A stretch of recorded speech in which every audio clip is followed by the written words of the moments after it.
ala nabiyyina Muhammad wa ala alihi wa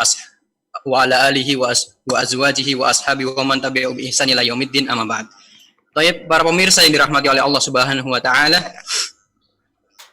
Alhamdulillah pada pagi hari ini kita dapat bersua bersama di kajian via Zoom ini bersama kedua pemateri kita, Ustadz Syafiq Riza Basalama dan Ustadz Reza Abdul Jabbar Hafizahumallahu ta'ala.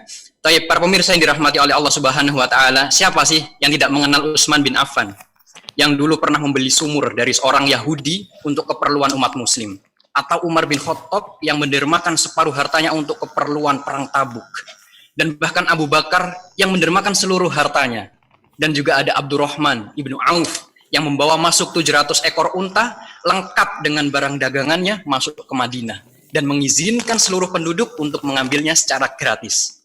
Masya Allah, aksi-aksi heroik yang selalu membuat kita takjub mendengarnya. Mereka berusaha mengagungkan Islam dengan segala apa yang mereka miliki, termasuk waktu, harta, dan nyawa. Dan Allah mengangkat izah mereka dengan Islam. Lalu para pemirsa yang dirahmati oleh Allah Subhanahu wa taala, bagaimana dengan kita? Apa yang sudah kita lakukan untuk dakwah Islam? Dengan hartakah kita membela Islam, atau dengan kita menjadi penuntut ilmu dan mendakwahkannya, atau keduanya kita raup? Nah, kita tahu nih para pemirsa yang dirahmati oleh Allah Subhanahu wa taala, kebanyakan ulama besar yang menorehkan sejarah dengan karya-karyanya adalah orang-orang yang setiap harinya fokus dengan kitab, belajar dan mengajar. Namun salahkah jika seorang dai memiliki bisnisnya sendiri sehingga tidak bergantung dengan orang lain, sehingga kehidupannya itu makmur dan dapat lebih mandiri? Nah, lalu bagaimana sih seharusnya konsep hidup seorang muslim agar bisa menjadi mukmin yang kuat di segala aspek, baik keilmuan dan harta? Karena kita tahu sendiri Allah mencintai mukmin yang kuat. Dan juga ada hadis yang disebutkan bahwa orang yang memiliki harta memiliki fadilahnya tersendiri. Baik, semoga waktu yang terbatas ini dapat kita manfaatkan untuk memetik faedah, menimba ilmu dan pengalaman dari kedua narasumber kita. Semoga Allah menjaga mereka berdua. Mari kita sapa mereka berdua terlebih dahulu. Assalamualaikum Ustaz Syafiq. Assalamualaikum Ustaz Reza. Waalaikumsalam warahmatullahi wabarakatuh. Masya Allah, alhamdulillah. Bekhair Ustaz. Alhamdulillah. Naam. Insya Allah sudah siap ya Ustaz? Gak ada kendala lagi ya untuk prepare? Siap apanya ini? Ustaz Syafiq, dengar-dengar lagi kurang enak badan Ustaz. Sahih, bas nasallallahu Syafakumullah Ustazuna. Syafakullah. Jika kalau memang nanti perlu memang mau izin, mungkin kita bisa sesuaikan nanti Ustaz. Siap. Kayaknya memang nggak bisa sampai akhir nih. Biar Bang Reza nanti yang lanjutin. Soalnya kalau urusan usaha bisnis kayaknya ada banyak ilmu yang perlu digali dari beliau ini. Masya Allah. Wah, ana yang belajar dari antum ya Syekh. Ya Syekh. Ana ngajar di sini. Urusan fulus kayaknya susah ana Bang. Wallah kita nggak gitu ya Syekh. Insyaallah Bang. Barakallahu fikum. Baiklah para pemirsa yang dirahmati oleh Allah Subhanahu wa taala, dimanapun Anda berada, insyaallah antum semua sudah siap ya menimba ilmu hari ini, karena ada perubahan qadarullah untuk dimaklumi bagi para pemirsa yang ada di rumah ataupun dimanapun Anda berada, karena Ustadz Syafiq sedang tidak enak badan. Mari kita doakan agar beliau segera sembuh. Jadi nanti sesinya adalah 1 jam ke depan, dan mungkin pertanyaan-pertanyaan akan kita terlebih dahulukan kepada Ustadz Syafiq Riza Basalama taksionya. Perlu diketahui acara ini diselenggarakan oleh Fakih, Forum Kajian Ilmu Fikih, STDI Imam Syafi'i Jember, dan juga jazakumullah khairan yang sudah mensupport acara ini, yakni di sana ada pemimpin.id, Murihiku Islamic Trust, dan Lorong Faradisa. Terima kasih juga kepada para media selain Lorong Faradisa yang sudah membantu menyebarluaskan jangkauan acara ini, baik dari Artvisi maupun media sunnah yang lain. Para pemirsa yang dirahmati oleh Allah Subhanahu wa taala, sesuai dengan aturan yang ada, mohon dipastikan agar semua peserta untuk tidak menyalakan mic-nya, dan juga para wanita tentunya agar tidak menyalakan videonya. Baik, sebelum kita mulai, mungkin ada dari para pemirsa yang belum mengenal kedua narasumber kita. Kita memiliki dua narasumber pada pagi hari ini. Yang pertama, beliau adalah Ustadz Dr. Syafiq Riza Basalamah MA.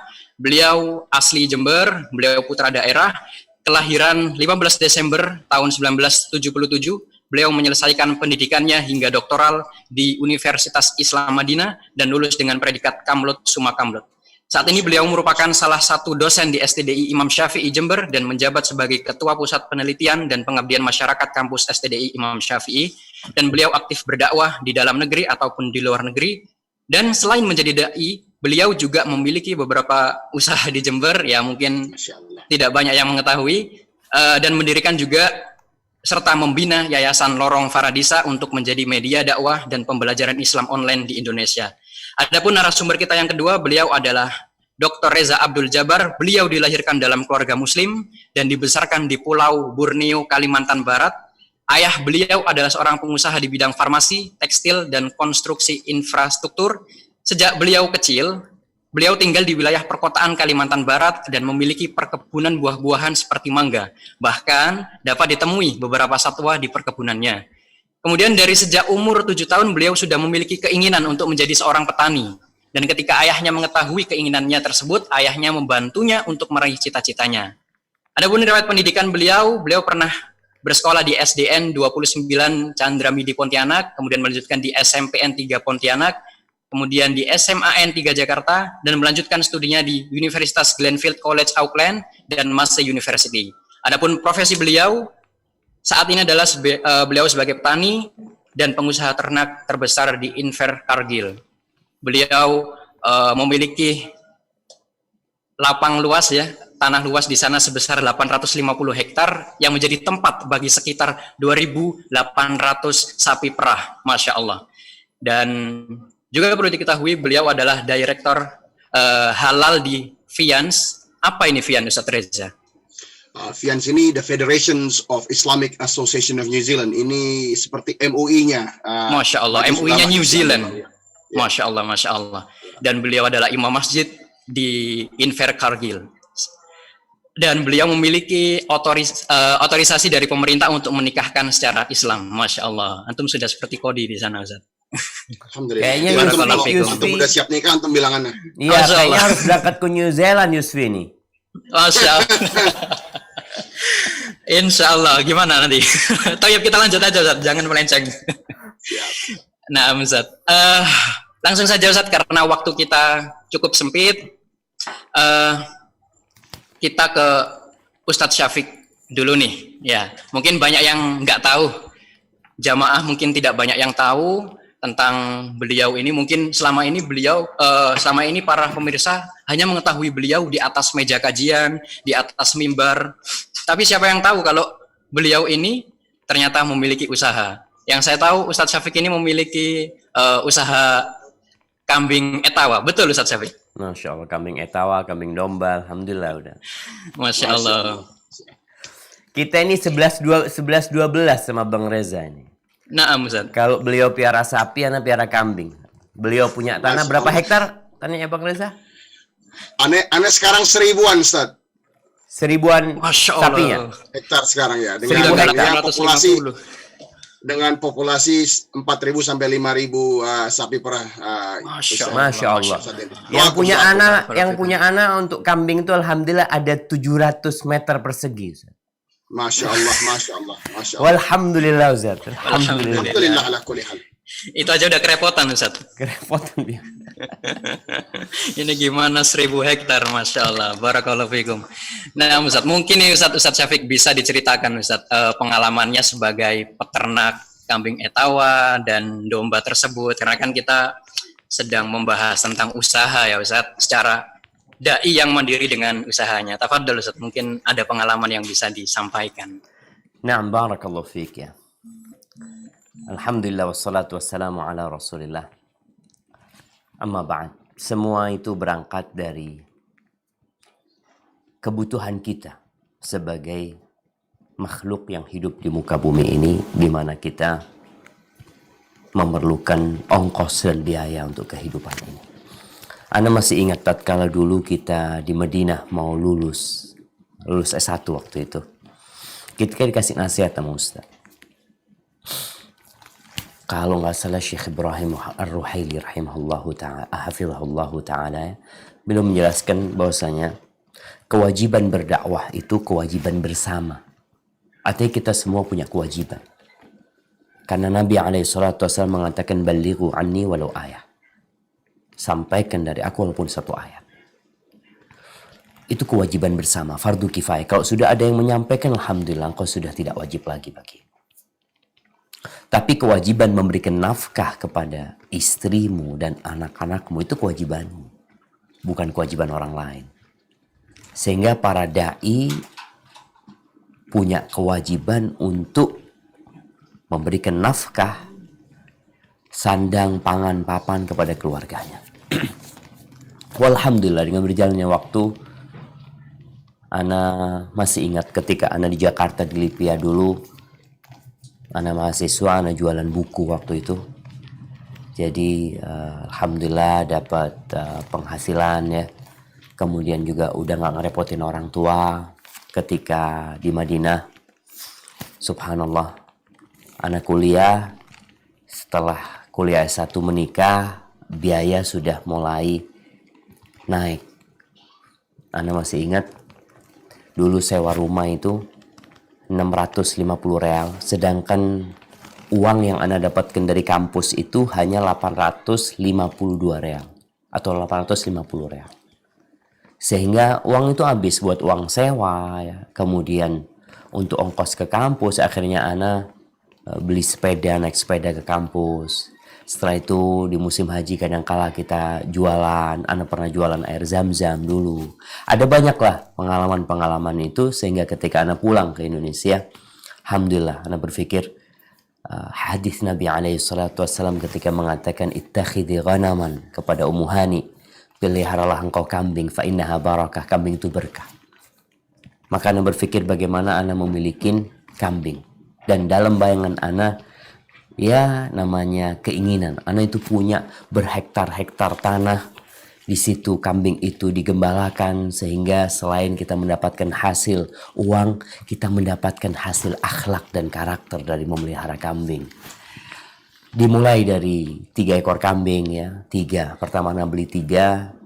Bertambah-tambah, beranak pinak, nambah lagi. Mungkin sekarang jumlah kambing itu sudah ya hampir 40-an ekor mungkin sekarang kambing tersebut. Alhamdulillah. Walaupun hasilnya mungkin jelas nggak jelas. Karena kita punya peternakan ini masih primitif ya. Kita biasa jual itu di musim lebaran haji. Jadi kelihatan dapat duit itu setahun sekali. Adapun yang tadi dikatakan ada kambing etawa, memang ada susu yang sempat Ana jual tapi ternyata nggak banyak ya, sehingga akhirnya kita konsumsi sendiri. Itu usaha kambing. Ada juga usaha jual, kita punya toko baju ya, alhamdulillah juga sama, ada bagi hasil sama teman-teman yang hasilnya setahun sekali. Dan ada bisnis baru lagi sekarang ini yang lagi dikelola, alhamdulillah. Ada frozen food, kita punya Trifal Frozen Food yang ini pemberian orang sebenarnya. Ada orang yang memberikan badan usaha yang insya Allah 50% dari hasilnya itu memang untuk dakwah. Mungkin sebagiannya untuk biaya hidup kita ya. Tadi kalau bicara mandiri, harapannya kita tidak bergantung kepada manusia, tapi kita hidup membantu manusia. Tadi kalau Ustadz Yusfi menyampaikan bagaimana Uthman bin Affan ya bisa berbagi dengan para sahabat yang lainnya, bagaimana Abdurrahman bin Auf. Ustadz itu juga ingin berbagi. Masa Ustadz selama ini nerima terus? Kapan Ustadz yang berbagi gitu? Mungkin seperti itu. Yes. Nah Ustadz, berarti nih Ustadz, kalau misal ngomong-ngomong soal beternak ini tadi, antum juga Ustadz Reza sama-sama beternak.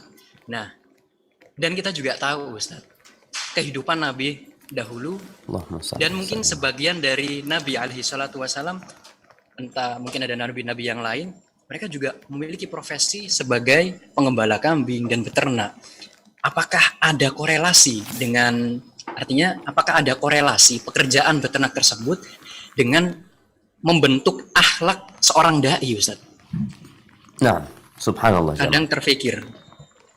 Ya, memang di antara yang membentuk karakter seseorang itu profesi.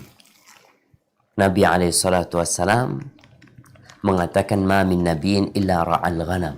Tidak ada seorang pun nabi kecuali dia mengembala kambing.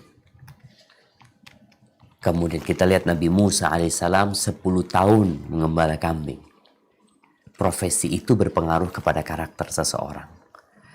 Ibnu Hajar al-Asqalani menyebutkan hikmah. Kenapa para nabi kok Allah ilhamkan kepada mereka? Mereka belum jadi nabi. Allah bimbing mereka. Allah arahkan mereka untuk mengembala kambing. Kok bukan onta? Kok bukan sapi? Tapi kambing. Disitulah Ibnu Hajar menyebutkan banyak hikmah, diantaranya memelihara atau mengembalakan kambing itu mengajarkan kesabaran, ya. Nggak seperti sapi, nggak seperti onta yang itu binatang besar. Artinya binatang itu mungkin bisa menjaga dirinya dari binatang buas. Tapi kalau kambing itu harus dijagain, kalau enggak dia dimakan oleh serigala, ya. Kemudian bagaimana berpindah dari satu tempat pengembalaan ke tempat pengembalaan lainnya yang membutuhkan seorang dai itu akhirnya untuk memperhatikan kambing-kambing tersebut. Nggak bisa dia tahu-tahu berangkat kambingnya ikut dia. Kadang-kadang ada satu anak kambing yang nggak bisa cepat jalannya, atau ada kambing-kambing yang sakit, atau melihat ada kambing yang berantem. Di situ ada pelajaran buat dai bagaimana tatkala dia menjadi seorang pendakwah, dia menjadi penengah di antara orang-orang yang bertikai. Dia berbagi kebaikan, dia menyayangi mereka. Seperti itu. Dan itu dari sisi akhlak, ya. Kemudian dari sisi mungkin berkahnya. Jadi memang memelihara kambing ini mungkin tidak terlalu membutuhkan biaya besar seperti memelihara sapi. Dari sisi kandangnya juga mungkin, ya. Kalau kita ngelihat sapi butuh tempat yang lebih besar, ya. Kambing mungkin akan lebih ringan untuk dipelihara. Dulu orang pelihara di rumah-rumah, walaupun sekarang sapi pun di kampung orang pada pelihara di rumah, ya. Tapi intinya kalau bicara kolerasi antara mengembala kambing, memelihara seekor kambing, dan kepada karakter seseorang, insya Allah akan mempengaruhi hal itu. Barakallahu fikum. Dan memang satu hal lagi sih, Ustaz, yang mungkin cukup membuat kita bertanya-tanya, ya Ustadz. Artinya kan Ustadz ini dai yang jadwalnya Masya Allah cukup padat, Anda tahu sendiri itu, dan juga pengajar di STDI Imam Syafi'i sebagai dosen di sana. Gimana sih Ustadz? Dalam arti kenapa kok Ustadz itu harus berwirausaha? Mungkin dan juga misal ini tips untuk dai-dai yang lain, Ustadz. Misal kita harus berwirausaha, maka bisnis apa, bidang apa yang cocok bagi para dai tersebut, Ustadz? Nah, subhanallah. Iya. Jadi kita tuh sempat berpikir ketika kita sama-sama lulusan Madinah pulang. Usaha yang bisa dilakukan oleh Ustadz itu memang mungkin kalau dia sibuk mengelola sendiri, di samping kewajiban dia yang banyak, kadangkala akan terbengkalai salah satunya. Maka kita berpikir adalah bagaimana syirkah. Kita bekerja sama dengan perorangan atau dengan lembaga, dengan badan usaha yang udah jalan. Dan harapan kita para ustadz ini, mereka yang sudah punya usaha jalan, yang udah sukses, paling enggak, ini harapan. Mereka itu membuka peluang bagi para ustadz yang ada di kampung sana. Mamanya di Jember nih, ada satu orang sukses usahanya. Dia lihat nih, ustadz-ustadz yang sibuk mengajar, bagaimana dia tidak hanya dikasih, tapi dia itu memiliki. Sehingga di badan usaha itu, mamanya bagi hasil, ya, tafadhalah sini ustadz mau masuk sahamnya 5%, 2%, 10%. Itu yang kita harapkan. Karena banyak ustadz waktu itu, dan sampai hari ini pun, ustadz itu dijadikan bahan atau kelinci percobaan. Jadi mereka kita lagi mau bikin usaha nih, Ustadz mau ikut nggak? Baru mau bikin usaha, yang untung ruginya belum tentu. Yang untungnya belum tentu, ruginya jelas sudah. Artinya mereka itu akhirnya nih Ustadz dikumpulin dulu, kita di Medina ngumpulin 10 jutaan ya. Ada orang yang baru mulai bisnis sesuatu, perlu modal, hanya kita yang dimintain. Ya kita berpikir insya Allah dapat hasil, ternyata lah untung walau modal, habis semuanya. Maka harapannya memang teman-teman yang punya kelebihan harta, yang punya usaha, dan dia bisa buka usaha lain, mungkin dia buka cabang usaha, disinilah dia buka peluang untuk para ustadz, untuk syirka, untuk masuk ke sana. Memang kayak yang Ana lakukan selama ini, Ana nggak ada buka usaha sendiri. Semua yang dilakukan itu memang orang lain yang menjalankan usaha tersebut. Ana punya sedikit uang ya. Ana beli seperti tadi, Ana mampu beli 3 ekor kambing. Ana beli 3 ekor kambing. Ada yang memeliharanya. Seperti itu. Kemudian waktu itu juga ayam, ya udahlah beli ayam lagi. Sedikit-sedikit. Nggak harus kita jadi besar langsung. Kemudian umpamanya dijual beli, ada toko baju. Seperti itu pula. Jadi kalau ustadz yang fokus di sana, memang berat dengan kewajiban dia menyampaikan kepada umat ini. Tapi kalau ada orang yang amanah, ini amanah juga. Penting. Alhamdulillah Anda berjumpa dengan orang-orang yang amanah. Sehingga usaha itu berjalan seperti ini. Ada hasilnya. Ada hasilnya dan Anda merasakan. Hasil itu cukup dan berkah. Kalau kita mengandalkan gaji dari kampus mungkin ya kurang lebih ada banyak tanggungan yang nggak bisa kita selesaikan. Maka nasihatannya kepada para ustadz tadi, kalau bisa menemukan orang-orang yang amanah untuk menjalankan usaha, atau tadi ada orang-orang kaya yang sudah punya usaha, yang dia bisa membuka badan usaha, yang dia masukkan ustadz di sana. Sehingga ustadz ini merasa memiliki. Mungkin ini bisa dilakukan oleh teman-teman ya, yang pulang kampung, kemudian dia lihat ada satu orang kaya yang bersukses berbisnis, sampaikan kepada dia umpamanya, Bang, kalau abang bisa buka bisnis lainnya, cabang di mana gitu, kita ini dimasukkan ke sana. Artinya modal kita mungkin sedikit-sedikit bisa tuh punya modal itu. Tapi kalau kita suruh jalanin nggak bisa. Abang kan udah punya pengalaman ya. Seperti jadi dia tidak hanya berbagi kepada ustadz, kasih hadiah sama ustadz, kasih sodako. Enggak. Memang dia memberikan peluang kepada ustadz itu untuk memiliki pekerjaan ya, memiliki satu hal yang dapat menghasilkan. Mungkin seperti itu, Hafiz. Iya. Barakallahu fikum Ustaz.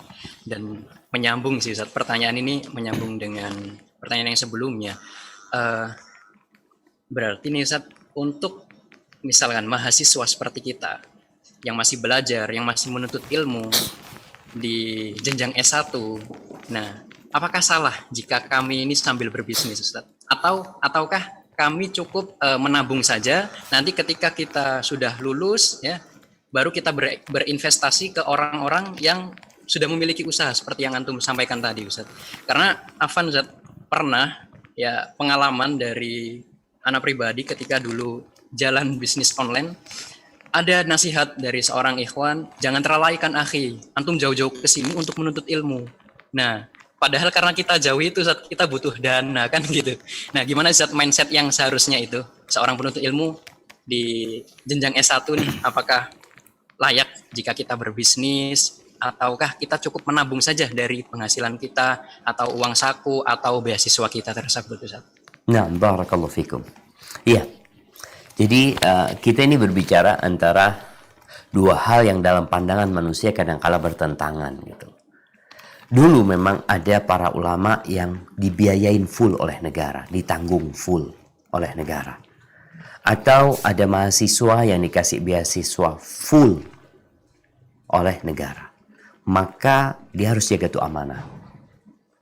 Dia harus full belajar. Karena dia dikasih sesuatu yang cukup.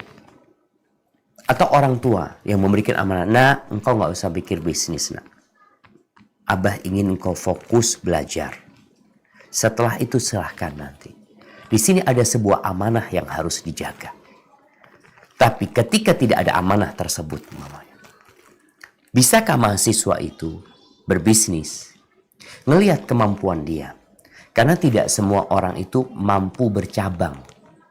Ada yang bercabang, akhirnya yang satu terbengkalai. Apalagi kalau motivasi dia ketika dia bekerja itu duniawi. Rasul Shallallahu Alaihi Wasallam mengatakan la ba'sa bil ghina liman ittaqa. Nggak apa-apa kekayaan itu, tapi syaratnya takwa. Artinya ketika bicara takwa, engkau menginginkan dari harta tersebut untuk akhirat. Tidak berbincang bagaimana engkau menjadi kaya di dunia, lupa dengan kewajiban-kewajibanmu sebagai hamba Allah Subhanahu wa taala. Maka buat para mahasiswa yang dapat amanah fokus belajar, tolong fokus belajar. Yang dapat amanah dari beasiswanya nggak boleh bekerja, jangan bekerja. Kecuali engkau ketika tidak mampu engkau sampaikan, nggak cukup uangnya. Mungkin ditambahin nanti. Tapi buat mahasiswa, karena mahasiswa ini banyak waktu kosong dan seharusnya mahasiswa itu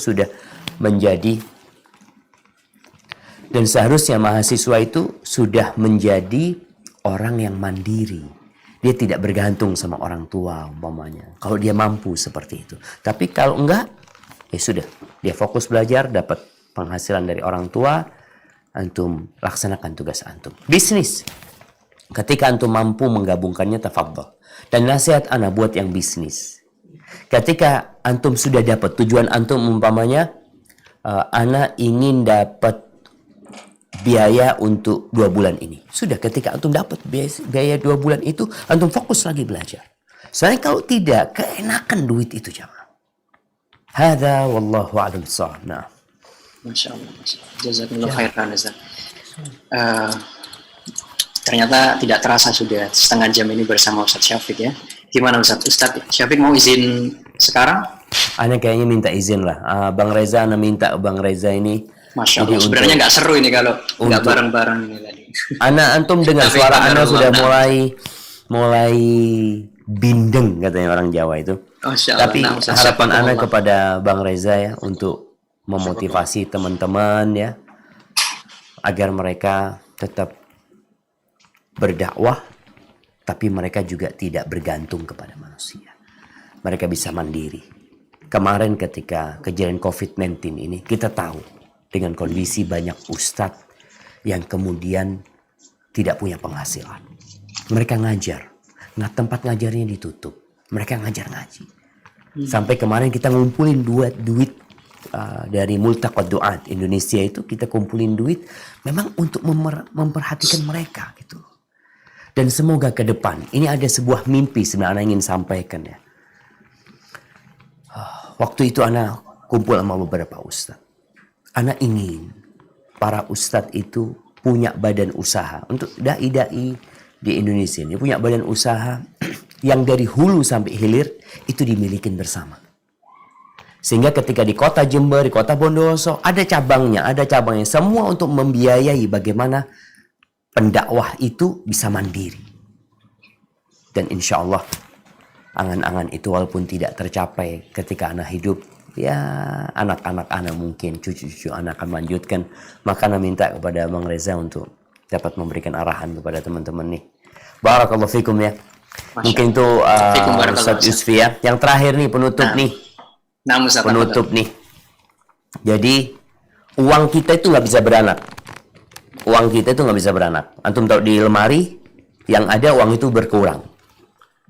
Bagaimana supaya uang itu berkembang? Umar bin Khattab radhiyallahu anhu dalam hadis yang diriwayatkan Imam Bukhari dalam kitabnya Al-Adabul Mufrad, Umar pernah datang kepada salah seorang yang bernama Abu Dhibyan. Ditanya, "Ya Abu Dhibyan, engkau dapat uang tahunan berapa?" Negara itu memberikan. Kata dia, "Aku dapat 2.500. 2.500 dirham." Dulu 10 dirham itu kira-kira sama dengan 1 dinar. 10 dirham itu cukup untuk beli 1 ekor kambing. Kalau kita hitung 1 dinar itu 2 juta. Dia dapat tiap tahun itu 500 juta. Santunan dari negara. Maka Umar mengatakan, "Ittakhid as-sabyan wal harth." Hendaklah engkau putar uang itu, kembangkan uang itu dengan pertanian atau peternakan. Itu pesan Umar bin Khattab. Pertanian atau peternakan. Ada pertanian sekarang Masya Allah. Semua bisa melakukan di rumahnya. Yang pakai apa? Pertanian yang pakai polybag ya. Yang apa? Peternakan. Antum bisa piara di rumah. Ada yang bisa piara di rumah. Piara ayam. Masya Allah. Sebelah studio ini kandang ayam. Belakang sana kandang ayam. Ana berharap semua ada menghasilkan sesuatu. Tapi ingat dalam semua hal. Ambisimu harus akhirat. Bukan dunia. Baik Bang Reza, Ana undur diri ya karena kurang sehat, tapi insya Allah Ana setelah Ana mau dengerin antum supaya Antum semangat. Antum Syekh, antum mesti minum madu nih, kurang nih. Kalau dekat Ana anterin. Siap, insya Allah. Ana anterin madu Kak. Jazakallah khair Bang Reza. Ana undur diri ya. Barakallahu fikum. Jazakallah. Ya Allah. Assalamualaikum. Jazakumullah khairan Ustaz. Waalaikumsalam. Allah ibarik. Hayakallah ya Syekh. Naam. Baik, Ustaz Reza. Kita sekarang tinggal berdua nih Ustaz. Agak sepi nih Ustaz. Nanti kita ramein. Masya Allah, siap. Kita harus bersemangat ini. Ana sendiri nggak sabar mendengarkan kobaran-kobaran motivasi antum. Tapi Ustaz, gimana Ustaz usahanya sekarang di tengah pandemi? Ada pengaruh nggak Ustaz? Ya, auzubillahi minasyaitonir rajim. Bismillahirrahmanirrahim. Alhamdulillahirabbil alamin. Wassalatu wassalamu ala Rasulillah wa ala alihi wa ashabihi ajma'in wa man tabi'ahum bi ihsan ila yaumiddin, amma ba'd. Alhamdulillah. Tadi kita dengar ya bagaimana Ustadz Syafiq mengabarkan sebuah konsep ataupun sebuah hadis daripada Nabi SAW, di mana qala Nabi SAW, ma min nabiyyin ila ra'al ghanam. Di dalam narration yang lain yang Anda dapat, ma ba'athahu Allahu an-nabiyyan ila ra'al ghanam. Jadi ini bukan main-main. Ketika Allah SWT melalui lisan Nabi SAW mengatakan bahwa tidaklah dari semua nabi itu semuanya adalah pengembala, semuanya peternak. Sehingga ketika sahabat radhiyallahu anhum ajma'in mengatakan, ya Rasulullah sallallahu alaihi wasallam, termasuk engkau ya Rasulullah sallallahu alaihi wasallam, dan Nabi SAW mengatakan nah, ya, dan dalam narration yang lain dikatakan bahwa ma ba'athahu Allahu nabiyyan ila ra'al ghanam, maka tidak Allah turunkan nabi, ya, seluruh nabi kullahu kul anbiyan alaihim salatu wassalam ila ra'al ghanam, keseluruhan tanpa pengecualian.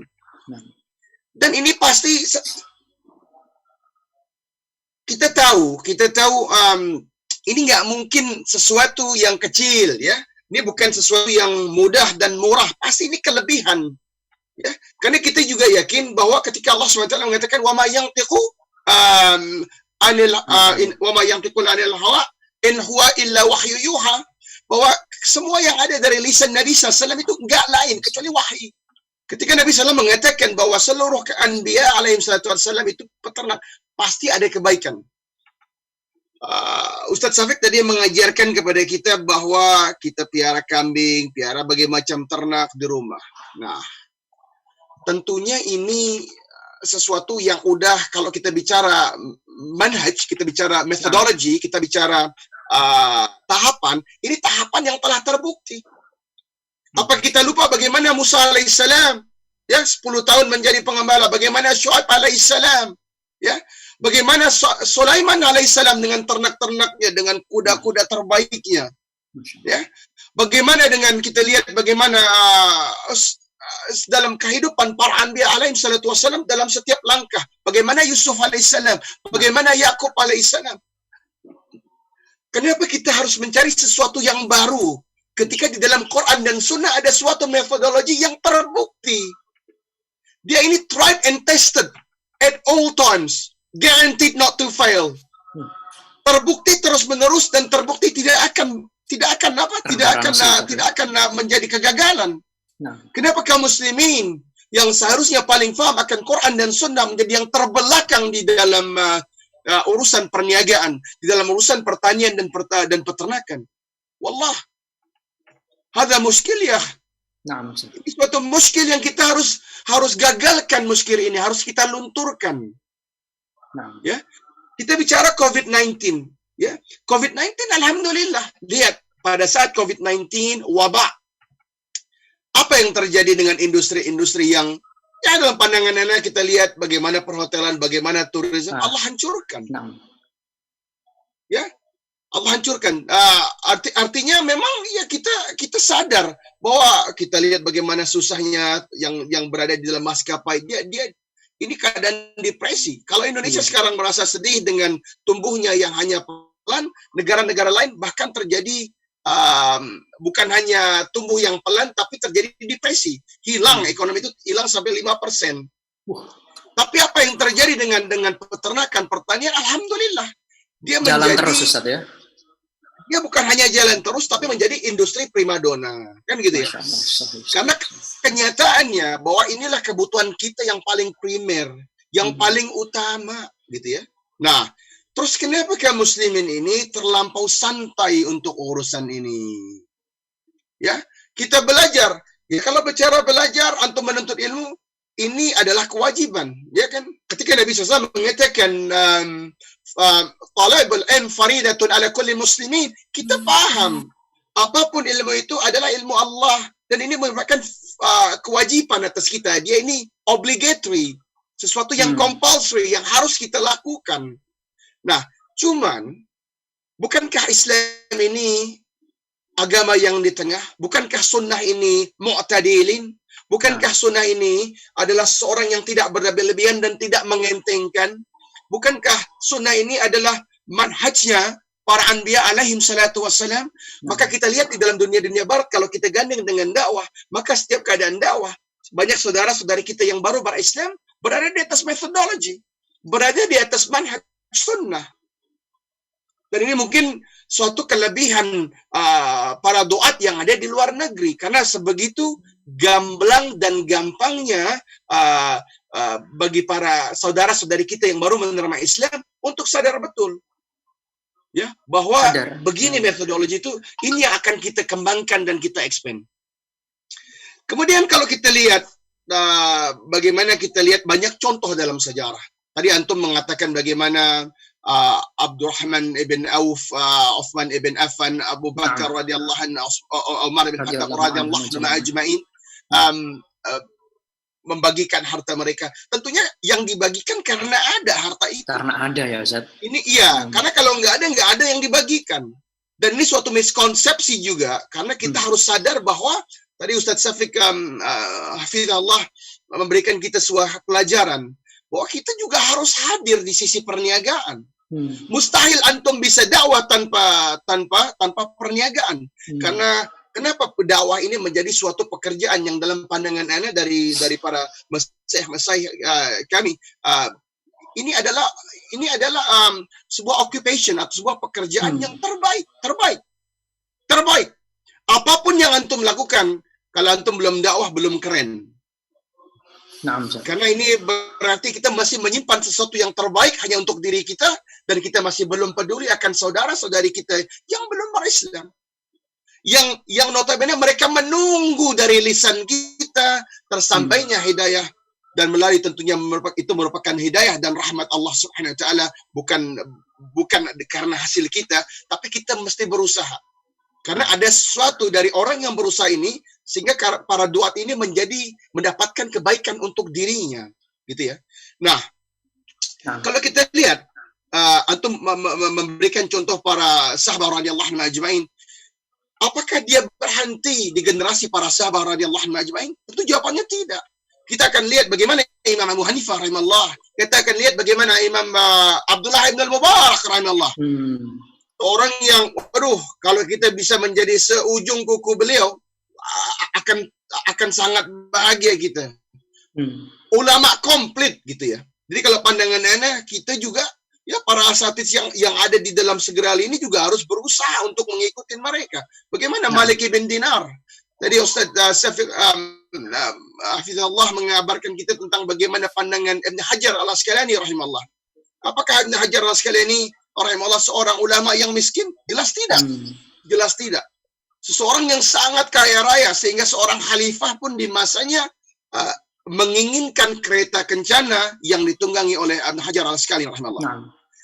Tapi jelaslah bahwa tujuan akhir dari segala percakapan ini, dari perniagaan, dari dakwah ini tentulah surga Allah. Karena inilah keniscayaan dari seseorang yang pintar.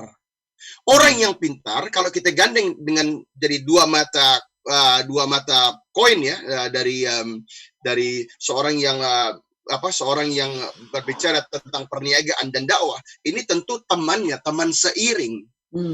Perniagaannya dilakukan adalah sebagaimana tadi kita dengar bersama bahwa ini untuk mencukupi kebutuhan nafkah-nafkah ya, para istri-istri, para anak-anak, para ibunda-ibu tercinta kita, ya, keponakan, teman-teman, tetangga sekalian. Dan ini tentu hanya seseorang yang memiliki rasa yang tinggi yang bisa memenuhi kebutuhan-kebutuhan seperti ini.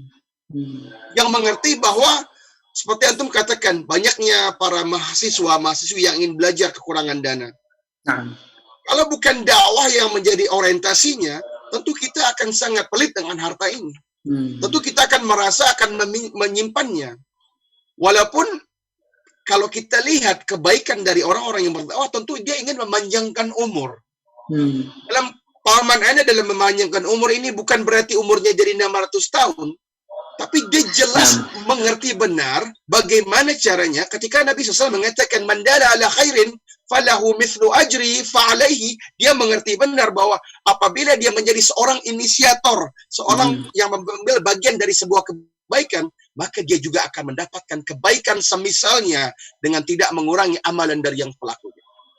Antum bayangkan ketika dengan atas rahmat Allah, atas hidayah Allah, masuklah fulan bin fulan atau fulanah binti fulan ke atas Islam, berapa banyak kebaikan yang kita dapat. Masya Allah. Berapa banyak kebaikan. Semua salatnya, siamnya, ya, sedekahnya, pengetahuannya, semuanya kita punya bagian. Nah, ini tentu cara berpikir yang kalau bukan pandangannya yu'minu billah wal yaumil akhir, tentu nggak akan mungkin dia bisa tembus dengan lensa lain. Lensanya hanya yu'minu billah wal yaumil akhir. Karena ini sesuatu yang unseen, yang tak terlihat, yang belum mungkin bisa diakalkan dengan hanya akal tanpa iman. Akhwatu fillah wa akhwati fillah. Kita ngelihat ini ya, dalam contoh-contoh yang tadi kita lihat bahwa COVID-19 bukan masalah. Ketika ini adalah kebutuhan primer, ya, kita lihat bahwa justru COVID-19 memberikan suatu angin segar di mana ya kaum muslimin maupun saudara-saudari kita yang belum berislam, semoga Allah berikan mereka hidayah. Ini mulai mengkonsumsi, ya. Kebetulan Anda kalau di Fiansi, Anda di urusan halal bisnis dan dakwah yang Anda urus gitu ya. Jadi kita lihat dua sisi ini. Ternyata ini Anda pengen kasih antum sebuah data ya.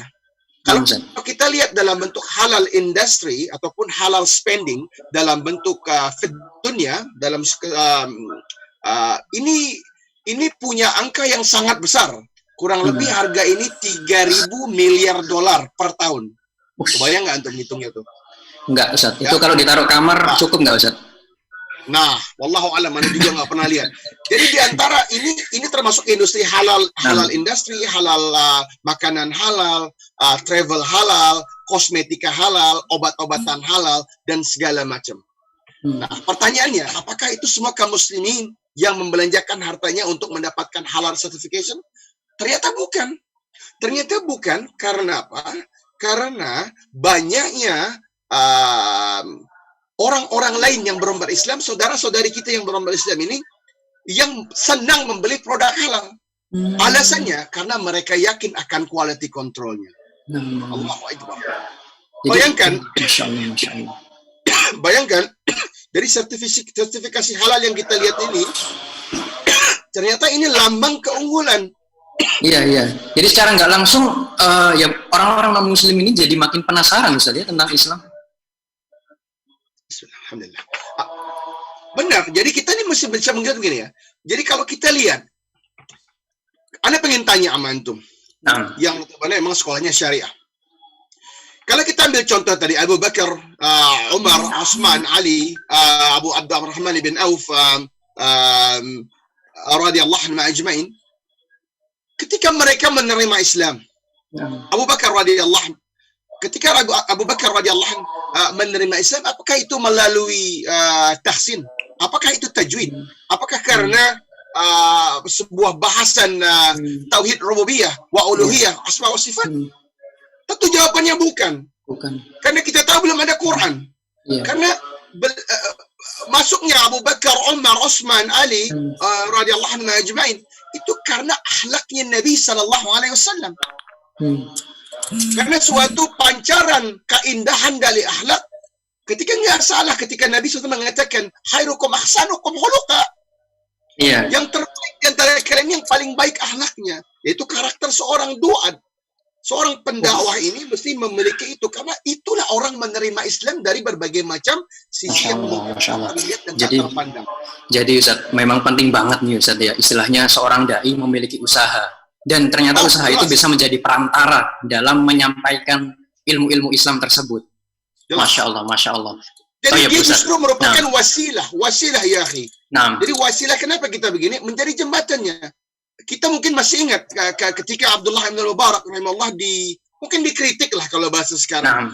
Para ulama-ulama yang lain yang mengatakan, ya Abdullah, kenapa engkau begitu, bahasa sekarang mungkin kalau istilah bahasa kita, segitu ngoyonya berniaga gitu ya, mengumpulkan harta ini, apa yang kau kejar wahai Abdullah bin Mubarak? Dan jawaban beliau rahimahullah ini jawaban yang keren gitu ya. Ketika Abdullah bin Mubarak mengatakan, sekarang ana begini supaya antum semua ini nggak perlu hidup terhina. Maksudnya para ulama. Sehingga para ulama ini bisa menjadi sejahtera karena ana yang jaga. Iya Ustaz. Masya Allah. Nah ini kan sesuatu yang yang sering kita dengar, tapi bukankah seorang mukmin itu bukan hanya mendengar, tapi berusaha untuk mengamalkannya, berusaha untuk menghidupkan sunnah-sunnah tersebut, dan di dalam sejarah ada sunnah Nabi Sallallahu Alaihi Wasallam. Nah, it's difficult thing, Ustaz. Ketika antum mengatakan tadi yang di awal Ustaz, sedikit flashback, bahwa sunnah ketika kita beternak ya kambing atau sapi, ya kadang mungkin nggak semua bisa melakukan itu mungkin ada orang yang mengatakan itu kan butuh tanah, terus harga sapi sekian, seperti itu Ustaz. Nah, apalagi ini untuk para dai mungkin yang itu tadi yang tidak mempunyai dana besar, tidak punya tanah. Apa sih Ustaz tipsnya agar dai ini tetap bisa melaksanakan sunnah, tetap bisa berdakwah itu tadi? Pandangan anak ini semua bermula dari, ya kalau kita lihat ya, kalau antum lihat bagaimana Imam Al-Bukhari rahimahullah, apakah Imam Al-Bukhari rahimahullah menjadi seorang hadis yang terkenal yang saat ini kita selalu baca karya-karya beliau rahimahullah. Tapi ini kan tak terlepas dari peran ayah beliau, ya, yang juga sangat mencintai sunnah. Walaupun ya kalau sekarang kita baca seolah-olah ayahnya Imam Al-Bukhari rahimahullah seolah tidak sama kemampuannya, ya, yang berada di Bukhara. Dan dari kakek beliau kita melihat ini ada sesuatu keinginan luar biasa. Tadi Ustaz Sadiq mengatakan kalau bukan anak yang lihat, mungkin anak-anak yang lihat atau cucu-cucu anak. Inilah prinsip yang mesti kita hidupkan kembali. Jadi kita mulai merasa ini sesuatu yang kebaikan, bahwa kita akan mulai, ya. Dan tadi hadis yang dimana ini hadis dalam pandangan anak ini, masya Allah bang, ini masya Allah benar ini hadis, karena ini memberi kita suatu motivasi, ya. Ya, man dalla ala khairin falahu mithlu ajri fa'alaihi. Kita jadi yakin bahwa kalau ada kebaikan, jangan pikir antum lihat apa enggak lihat. Jangan pikir antum akan hidup untuk menikmati atau tidak. Tapi kita berpikirlah bahwa kebaikannya mengalir untuk kita. Tentunya kalau kita bicara bagaimana sebuah perniagaan yang tadi mungkin Ustaz belum bahas tadi, tentunya kita harus punya keahlian. Maka befitting ketika Nabi SAW mengatakan idza usidal amri ya ila ghairi ahlihi fantazir as-sa'ah. Ketika kita berikan suatu pekerjaan, suatu amanah kepada seseorang yang bukan ahlinya, maka tinggal tunggulah kehancurannya. Jadi pandangan Anda pribadi, antum yang ingin berniaga tentu jadikanlah ilmu. Bukankah ilmu ini pondasinya seorang mukmin? Bukankah seorang mukmin hidupnya selalu berilmu? Sahih. Nah, jadi kita yang utama itu adalah ilmu. Jadi kalau antum berilmu dan kita tidak, kalau Anda perhatikan, kita lihat bagaimana generasi-generasi emas yang pernah hidup di muka bumi ini, yaitu para sahabat radhiyallahu anhum ajmain, tabi'in rahimahumullah ajmain, atba'ut tabi'in rahimahumullah ajmain, thumma alladhina yalunahum adalah tidak terpisahkan antara kehidupan dunia mereka dengan kehidupan akhirat. Di mana Islam itu exist. Nah, ini menarik ini, Ustaz. Itu terasa dalam setiap amalan dan setiap langkah kehidupan mereka.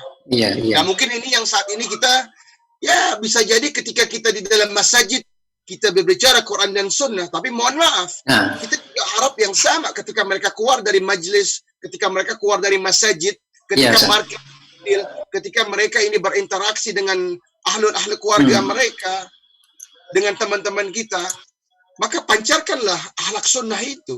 Nah, menarik ini Ustaz Reza, mohon maaf. Antum ini masih berhubungan. Antum kan sudah lama di New Zealand, Ustaz ya.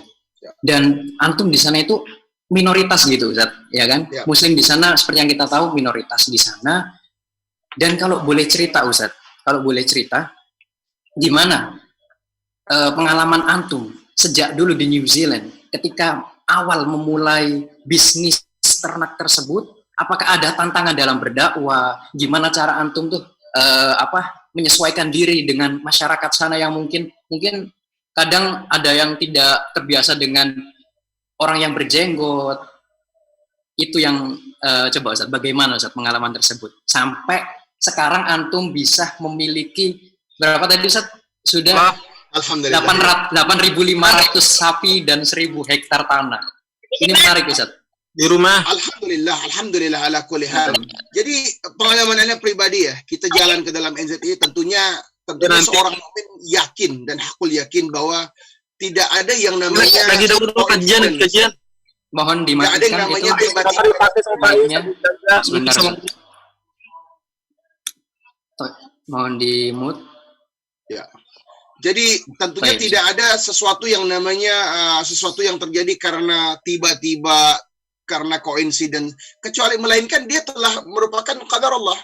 Melainkan dia sesuatu adalah ketetapan Allah. Sama halnya anak kaidat ini adalah ketetapan Allah, ini adalah qadar Allah yang memang yang telah Allah tetapkan. Jadi ketika kita masuk ke dalam tempat seperti Selandia Baru ini ya, seperti New Zealand, walaupun kita seorang minoritas, kita nggak pernah. Bukankah seorang mukmin itu seseorang yang memiliki harga diri yang tinggi?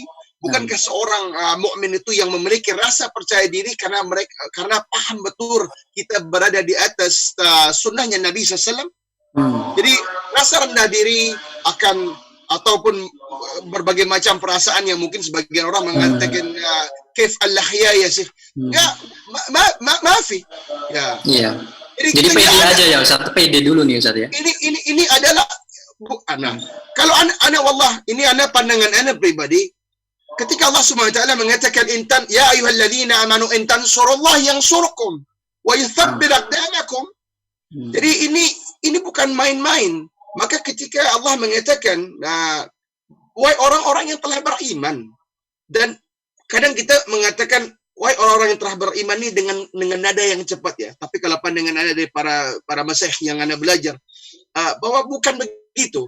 Bahwa kita mengatakan wahai orang-orang yang telah menerima Allah, wahai orang-orang yang telah mentauhidkan Allah, ya. Jadi kita mau kita bahas sedikit ya ayyuhalladzina amanu ini adalah perkataan hebat dan dahsyat.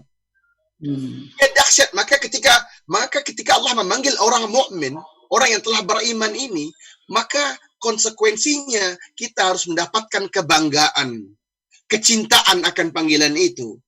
Dan Allah mengatakan intan surullah, maka bantulah agama Allah, ya, yang surkum, dan Allah yang bantu kalian, Allah yang menangkan kalian.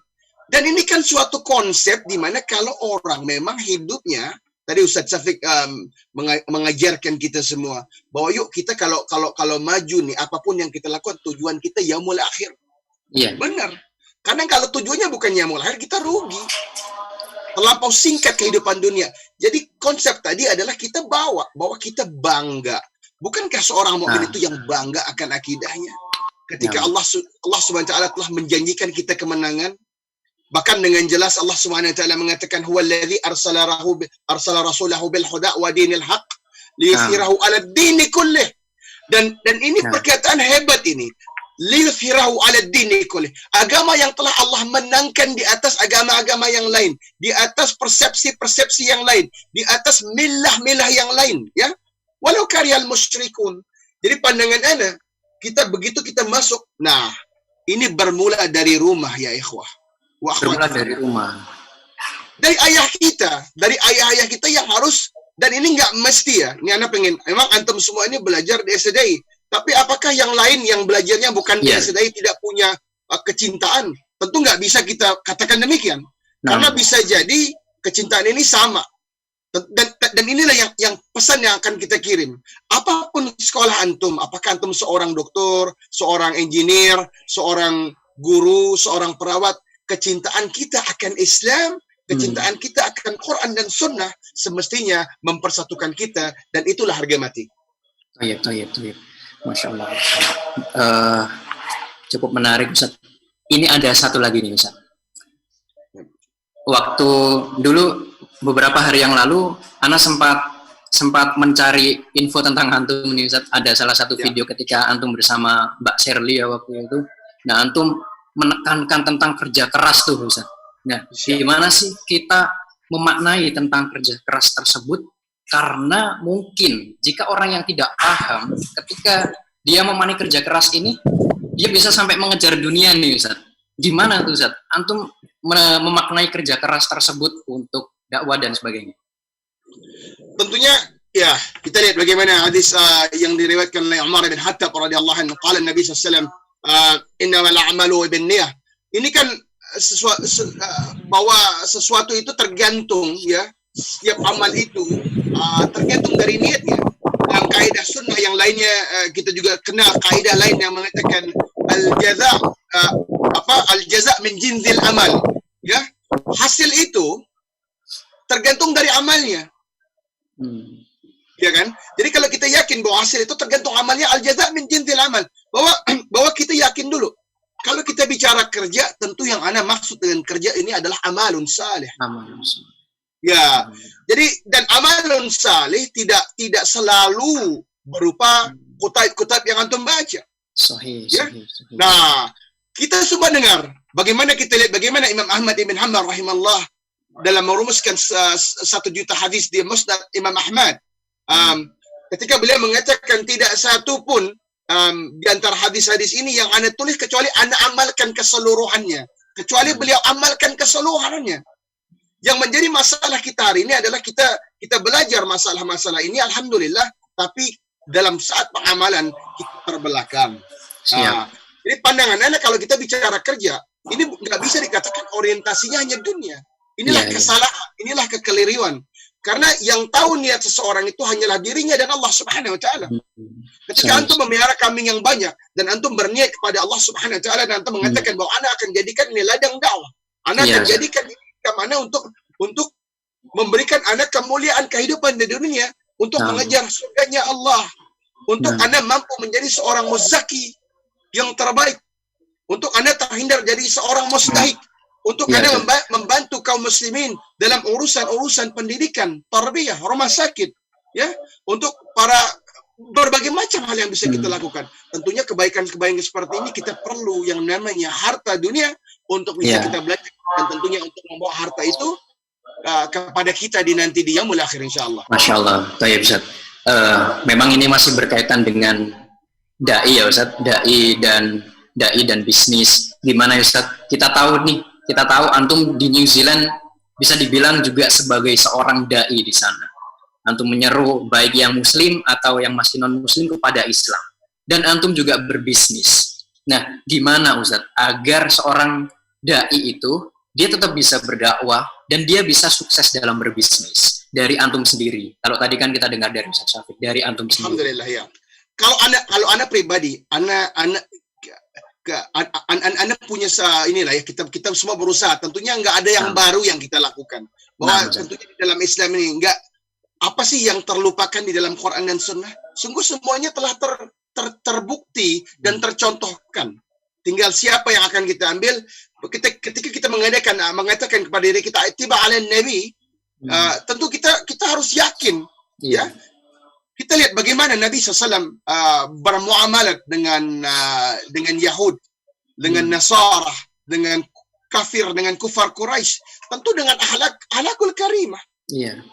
Nah, inilah suatu kesalahan yang sekarang sering kita lihat, adanya mulut-mulut yang mohon maaf terlampau kasar yang bukan dari Nabi SAW. Nabi SAW ini memiliki akhlak terbaik, termulia, dan lisan beliau sallallahu alaihi wasallam adalah lisan terbaik. Tidak mungkin kata-kata yang bukan terbaik keluar dari lisan beliau sallallahu alaihi wasallam. Sehingga kita juga yakin ketika Nabi SAW mengatakan salamatan insan fi hifdzil lisan. Selamatnya seorang insan itu, seorang manusia selamat atas lisannya. Jadi kalau kita dalam berdakwah, dalam kita bersejarah, kita tentu pastikan produk kita yang terbaik. Oke. Iya, bukankah itu kaidah terbaik? Bukankah itu yang diajarkan Nabi SAW? Sehingga beliau digelar sebagai seorang al-amin. Iya, sahih. Quality control yang utama ya Ustaz. Pandangan Anda, kalau antum akan menggunakan sebuah tampilan lah kurang lebih. Kalau kita wah ini pasti dia seorang Muslim. Tentu kita akan usahakan yang terbaik, bahwa kita akan berikan produk yang lebih baik dari orang biasanya. Masya Allah, Masya Allah. Jangan antum mengaku seorang muslimin, isyhadu bi anna muslimin, tapi produk antum yang jelek Kita dengar siapa ya? Yang membuang satu ini Anda lupa ini seorang ulama salaf yang membeli satu drum kemudian dimasuki oleh ada tikus masuk. Tikus. Kemudian beliau membuangnya. Ketika orang-orang di sekitar beliau, siapa nama beliau ya? Allah. Subhanallah. Anak-anak Ibnu Sirin kalau nggak salah Ustaz. Anak tiba-tiba menghilang. Ibnu Sirin. Ya. Jadi kita bayangkan, ketika orang-orang di sekitar beliau mengatakan, udah angkat aja tikusnya, bersihin kira-kira 1-2 kilo, atau masih baik ini. Nggak takut rugi. Tidak takut rugi Ustaz ya. Nah, jadi anak cuma pengen bayangkan begitu sedihnya hati kita ketika ada seorang yang notabene menggunakan atribut Quran dan Sunnah, ataupun seolah kelihatan tampil sebagai seorang Sunnah, tapi ketika dia berniaga kita nggak dapatkan rasa itu, gitu ya. Kita tidak dapatkan kesenangan keridhaan. Bukankah di antara kebaikan daripada tijarah adalah keridhaan yang luar biasa di antara pembeli dan penjual, sehingga kita akan mendapatkan keberkahan. Jadi pandangannya buat antum-antum yang masih muda, teman-teman nih, kita jangan hanya bisa berteori, jangan antum baca aja tuh hadis, kemudian nggak jadi amal. Yuk kita baca semua hadis itu untuk menjadi amal. Bahkan jangan, kalau kita lihat bagaimana Imam Ahmad ibn Hanbal rahimahullah, beliau mengatakan 1 juta hadis di dalam Musnad Ahmad, keseluruhannya beliau amalkan sebelum beliau tulis. Dan anda mau contohkan, ketika Imam Malik rahimahullah sempat menghilang beberapa minggu dari kajiannya, sehingga murid-murid beliau mengatakan, ya Imam, aina anta ya Imam? Imam Malik rahimahullah mengatakan, ana lagi berniaga, tijarah. Karena apa? Karena bab yang akan kita bahas nih, yang selanjutnya adalah bab zakat. Bahwa ana demi Allah nggak akan membahas tentang kitabul zakah kecuali anda seorang muzaki. Masya Allah, Masya Allah. Ini wallahul azim, menurut anda, inilah yang kita telah hilang hari ini. Iya Ustaz, memang benar sekali Ustaz. Jadi kadang, kadang kita ini, Ustaz, anak pribadi merasakan ketika mendengar pelajaran dari seorang teoritis dengan praktisi itu sangat berbeda sekali. Jelas. Jadi makanya kalau kita lihat bagaimana kita bukankah Nabi SAW menjanjikan surga yang paling tinggi buat seseorang yang menginfakkan hartanya, bahkan lebih tinggi daripada seseorang yang tidak memilikinya. Jadi ini adalah sudut pandang. Terkadang kita menggunakan satu hadis untuk mengambil sebuah kesimpulan, dan terkadang ini keliru. Misal kita sering dengar bahwa antum nggak usah banyak harta, mendingan antum miskin aja karena lebih ringan hisabnya. Ini mungkin yang sering terucap. Kalau begitu keadaannya, bagaimana dengan Utsman bin Affan radhiyallahu anhu? Bagaimana dengan Abdurrahman bin Auf radhiyallahu anhu? Bagaimana dengan Talha bin Ubaidillah radhiyallahu anhu? Bahkan Anda bisa katakan di antara asyara mubasyirin, asyara mubasyarah radhiyallahu anhu ajma'in, berapa orang yang miskin? Kam miskin Cuman Ali bin Abi Thalib radhiyallahu anhu. Kita tahu kesembilannya bukan. Nah, adakah Allah dan Nabi SAW sedang keliru dalam keadaan ini? Tentu tidak. Tentu yang terjadi adalah seseorang yang demikian menjadi pelajaran bagi kita. Bahkan kita tahu di antara asyara mubasyarah keseluruhannya, ya, itu mempunyai andil besar dalam ekspedisi dan ekspansi Islam. Masya Allah. Kita paham bahwa Abu Bakar radhiyallahu anhu dan Umar bin Khattab radhiyallahu atas Badarnya. Ya, kita paham bahwa Utsman bin Affan radhiyallahu atas Ghazwatul Usra. Masya Allah. Kita paham bahwa Talha bin Ubaidillah atas Ghazwatul Uhud. Dan Karena itu semua Uhud itu milik Talha. Jadi semua kita mesti menggunakan suatu ini pola pikir yang anak harap Iya, semua ekspedisi itu membutuhkan dana, dan para sahabat yang ke-10 ini 9-9-nya mereka penyumbang besar ekspedisi tersebut. Benar. Luar biasa, Masya Allah. Dan ini yang harus kita hidupkan. Kita harus munculkan kembali pemahaman ini, dan ini adalah sunnah. Jadi kita mesti bisa. Jadi bahwa seorang menjadi ahlul ilmu, tentu ini cita-cita kita semua. Kita ingin menjadi talibul ilm. Ya, insyaallah kita semua di antara nahnu talibul ilm, insyaallah. Tapi talibul ilm ini juga merupakan kewajiban. Jadi atas sesuatu yang merupakan kewajiban, dia nggak ada yang spesial. Kita nggak perlu mempunyai standar yang agak rendah. Karena hari ini kita melihat orang ini terkesima akan barang-barang yang bentuknya minimum. Misalkan seorang mengatakan, Alhamdulillah ya Syekh, ana punya mantu, dia ini sholatnya 5 waktu. Ya, ana bukan mengecilkan, Alhamdulillah. Tapi bukankah 5 waktu itu kewajiban di atas kullu muslimin? Bukankah itu sesuatu yang memang kewajiban minimum kita? Tentunya kalau kita melihat nilai yang lebih, kita minta nilai yang di atasnya. Nah, jadi kalau kita lihat seseorang yang menyimpulkan bahwa dengan banyaknya harta dia menjadi mudarat, ini belum tentu benar. Karena tergantung. Kan Nabi SAW mengatakan dalam riwayat hadis Imam Ahmad bin Hanbal rahimahullah, ketika Nabi SAW mengatakan kepada Amr bin Ash radhiyallahu bahwa ni'mal malu salih lil mar'ati salih. Sebaik-baik harta ada di tangan orang saleh. Antum bisa bayangkan ketika tadi Ustaz mengatakan kepada kita, bayangkan kalau kita bisa bayangkan pabrik-pabrik itu, pabrik tekstil, farmasi, ya, bukan hanya keberkahan, tapi kita juga mendapat obat-obatan yang halal. Kita mendapat kebaikan-kebaikan transportasi yang mungkin bisa dipisahkan antara yang ikhwah dengan yang akhwat. Jadi inilah kelebihan generasi-generasi terbaik yang pernah hidup sebelum kita. Tapi kita juga jangan diam diri. Jangan merasa, wah, anak daif ya Syekh. Enggak bisa. Kita tidak ada yang daif. Kita telah diberi Allah iman dan Islam, tentu kita bukan daif insyaallah. Iya Ustaz. Jadi mindset ini sangat berpengaruh sekali Ustaz ya. Kita mungkin 1 jam ini nggak ada 1 jam. Kurang lah ya, materi bersama antum ini kita utamakan dengan mindset ya Ustaz ya. Untuk teknis nanti insya Allah teman-teman nih yang ada di rumah, para pemirsa dimanapun Anda berada, antum bisa belajar teknis bagaimana berbisnis, teknik-tekniknya, cara marketing seperti apa, antum bisa belajar di mana aja. Tapi untuk mindset, ini kita belajar hari ini banyak sekali mindset pengusaha seorang muslim. Baik Ustaz ya, kita lanjut ke sesi pertanyaan, gimana Ustaz? Siap. Ada lagi yang mau disampaikan begini. Ketika antum datang dalam penerbangan internasional yang panjang ya, kita lihat Airbus 380 mungkin yang paling besar, kapasitas 550 ya. Jadi begini, Al-Quran ini memberikan banyak kisah-kisah.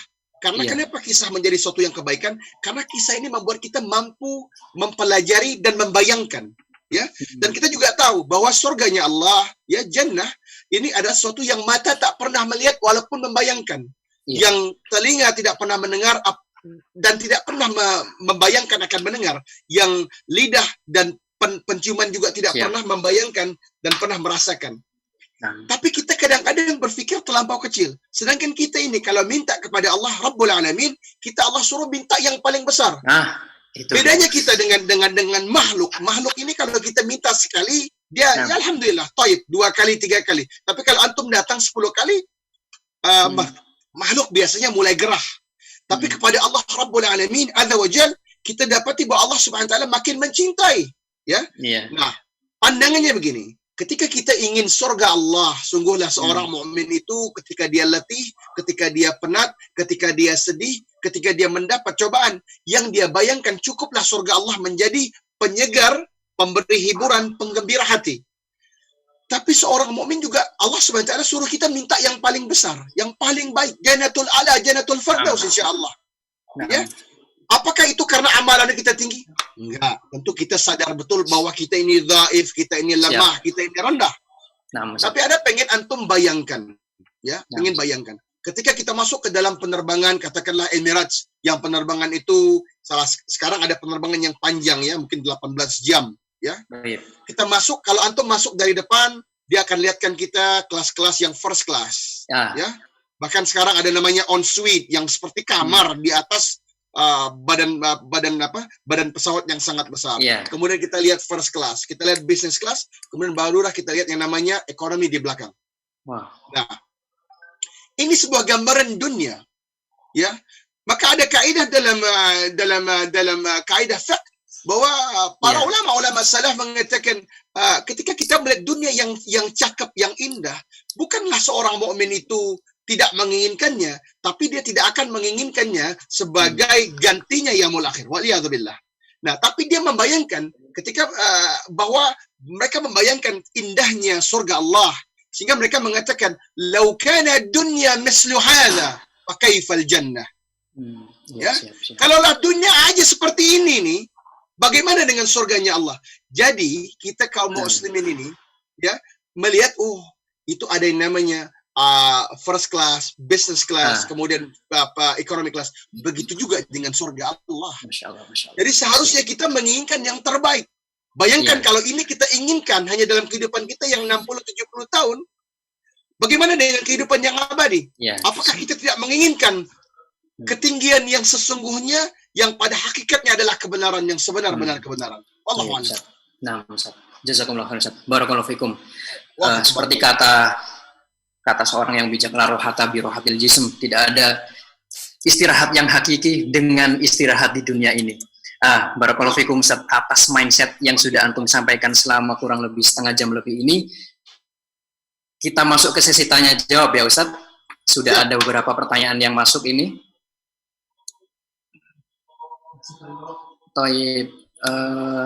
Ini ada pertanyaan dari Aryangga, Ustaz. Tafadhol untuk Aryangga, silakan raise hand untuk bertanya langsung.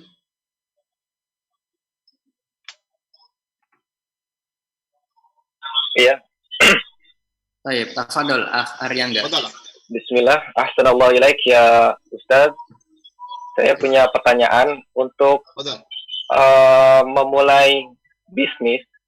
Bagaimana kita bisa menemukan orang yang amanah dan jujur agar bisa diajak saling bekerja sama? Barakallahu fiik. Barakallah. Pertanyaan antum nih juga pertanyaan ana ya. Ini juga nggak gampang memang ya. Tapi kalau ana pribadi sebagai seorang ayah ya, ana berusaha mengajarkan perniagaan ini kepada anak-anak Anda dari kecil. Jadi katakanlah Umar di usia 8 tahun, 7 tahun itu ya, kita ajarkan dia membuat kue. Dan ini berlaku buat laki-laki dan perempuan ya. Jadi jangan pernah, kadang terjadi kesalahan ketika kita mengadakan anak laki-laki jangan ke dapur. Ini bertentangan dengan sunnah. Apa kita lupa bagaimana Abu Bakar radhiyallahu anhu dan Umar radhiyallahu anhu itu membantu istri-istri mereka dengan membuat kue? Tentu nggak lupa. Tentu kita yakin bahwa kemuliaan itu bukan berdasarkan jenis kelamin di mana anak laki-laki nggak boleh cuci piring. Ini mesti kita bantah dan harus kita bubarkan pemahaman seperti ini.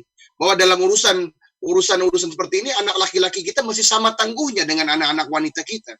Tentu ini menjadi kebaikan ketika dia mempunyai istri nanti, dia menjadi suami yang disayangin istri karena istri mendapati bahwa dia dengan ringan tangan membantu pekerjaan yang pekerjaan rumah.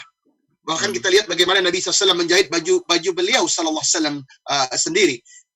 Ya, jadi pandangan anak, kalau anak pribadi, anak mulai dari rumah, anak-anak ini misal katakan anak punya anak namanya Maryam, dia 6 tahun, 7 tahun kita suruh bikin kue, gitu ya, bikin kue, kita modelin kuenya, kemudian dia ke sekolahan, dia jual ya, satu kue $1 gitu ya. Ini mungkin uangnya nggak begitu banyak ya ikhwah. Tetapi yang terjadi adalah keberaniannya dan kecintaan mereka akan rezeki yang halal. Jangan pernah itu dilupakan bahwa ketika seseorang telah yakin dan cinta akan yang halal, maka dia akan membenci yang haram. Ya, karena biasanya kalau antum ini pandangan ana ya.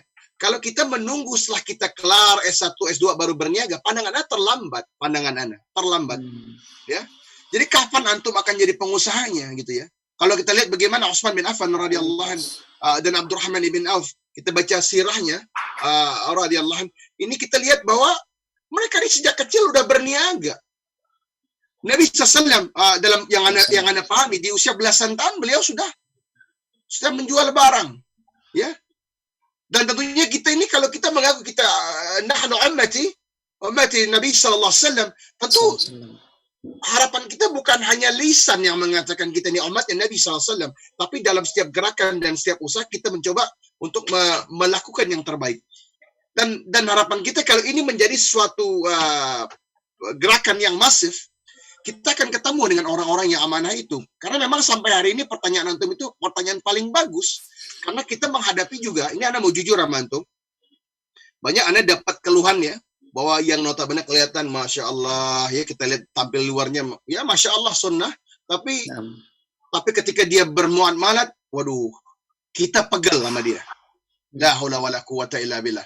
Dan ini kenyataan, dan ini Anda nggak mungkin bungkus dengan kata-kata yang lain, tetapi memang karena yang namanya kita ini sekarang berpikir seolah-olah Quran dan Sunnah itu hanya ada di masjid.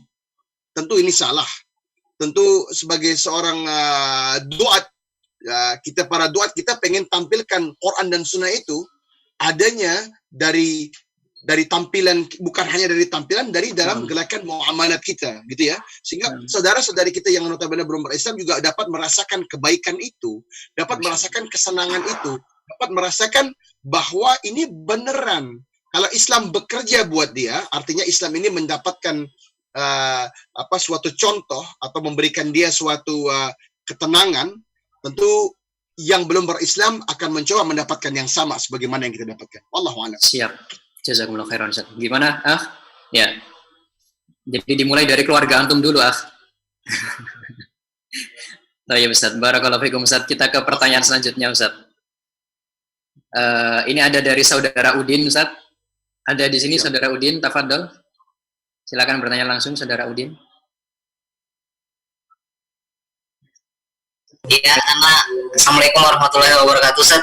Waalaikumsalam warahmatullahi wabarakatuh. Nah, cuma ingin menanya ini, Ustaz, kan mungkin ketika kita udah mulai bisnis, Ustaz, kan ada otomatis kan misalkan ada keuntungan juga, Ustaz. Nah, untuk membagi antara keuntungan ini untuk investasi, untuk memperbesar di bisnis, dan untuk berdakwah gitu, Ustaz.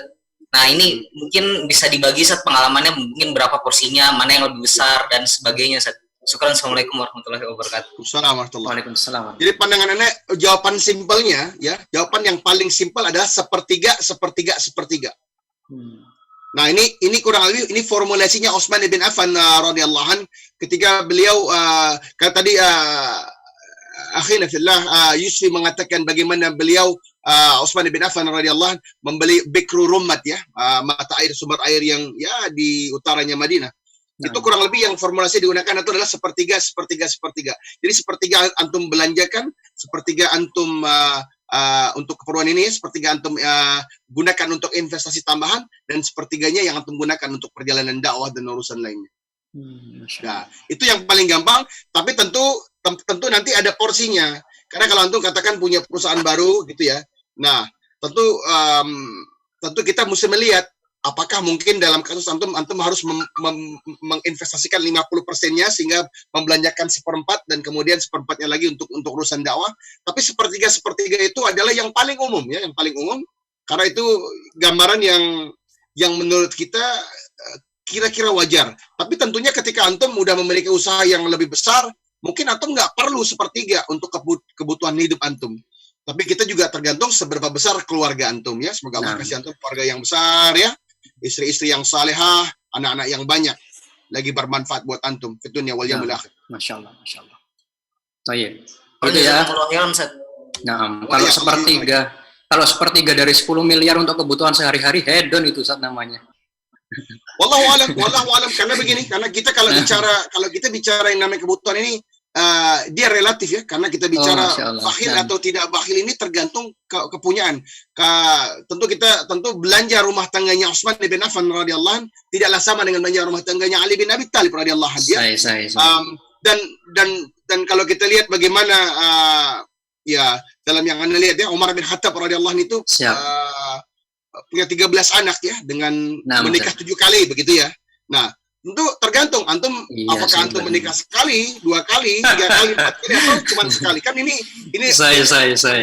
Ya, karena Anda juga dapati kalau kita bicara sirah ketika Umar bin Khattab radhiyallahu anhu itu membagi tunjangan seperti bagaimana yang tadi Ustadz Syafiq katakan, itu juga tergantung besarnya keluarga. Jadi para ASN ya, aparatur sipil negara itu di zamannya Umar bin Khattab radhiyallahu anhu dibagikan tergantung besarnya seberapa banyak keluarga beliau. Nah, inilah keadilan. Nah, sahih. Jazakumullah khairan Ustaz atas jawabannya. Tapi ini ada pertanyaan lagi Ustaz dari hamba Allah, mungkin ini akhwat.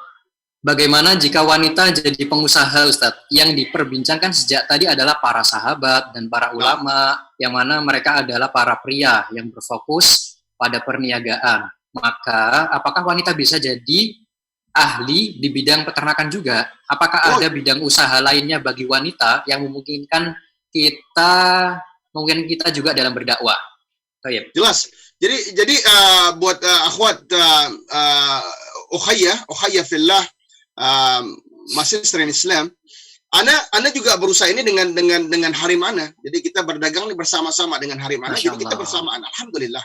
Dan tentunya anti juga harus mencari bakal suami yang kira-kira punya pandangan lurus dan tidak sempit. Nah, ini kuncinya. Karena ketika anti mendapatkan seorang suami yang ya terkadang punya pemandangan yang sangat sempit, anti akan susah keluarkan pandangan itu ketika anti dihitbah. Tentu Islam ini adalah agamanya yang adil. Kita dapati ya, kita tentu nggak lupa bagaimana ibunda kita Ummul Mukminin Khadijah radhiyallahu anha yang pedagang besar.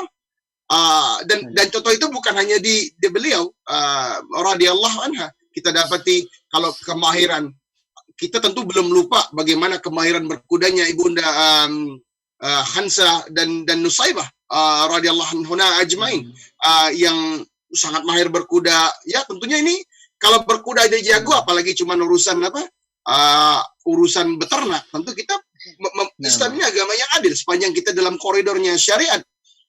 Tidak berbenturan dengan Quran dan Sunnah. Sesungguhnya keseluruhan muamalat itu adalah halal kecuali yang diharamkan, gitu ya. Jadi silakan.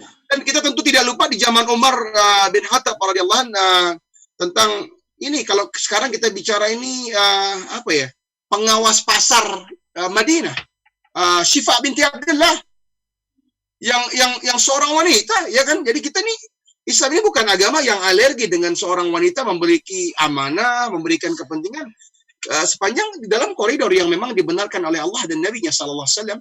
Kita lihat bagaimana interaksi, bagaimana tegasnya Syifa.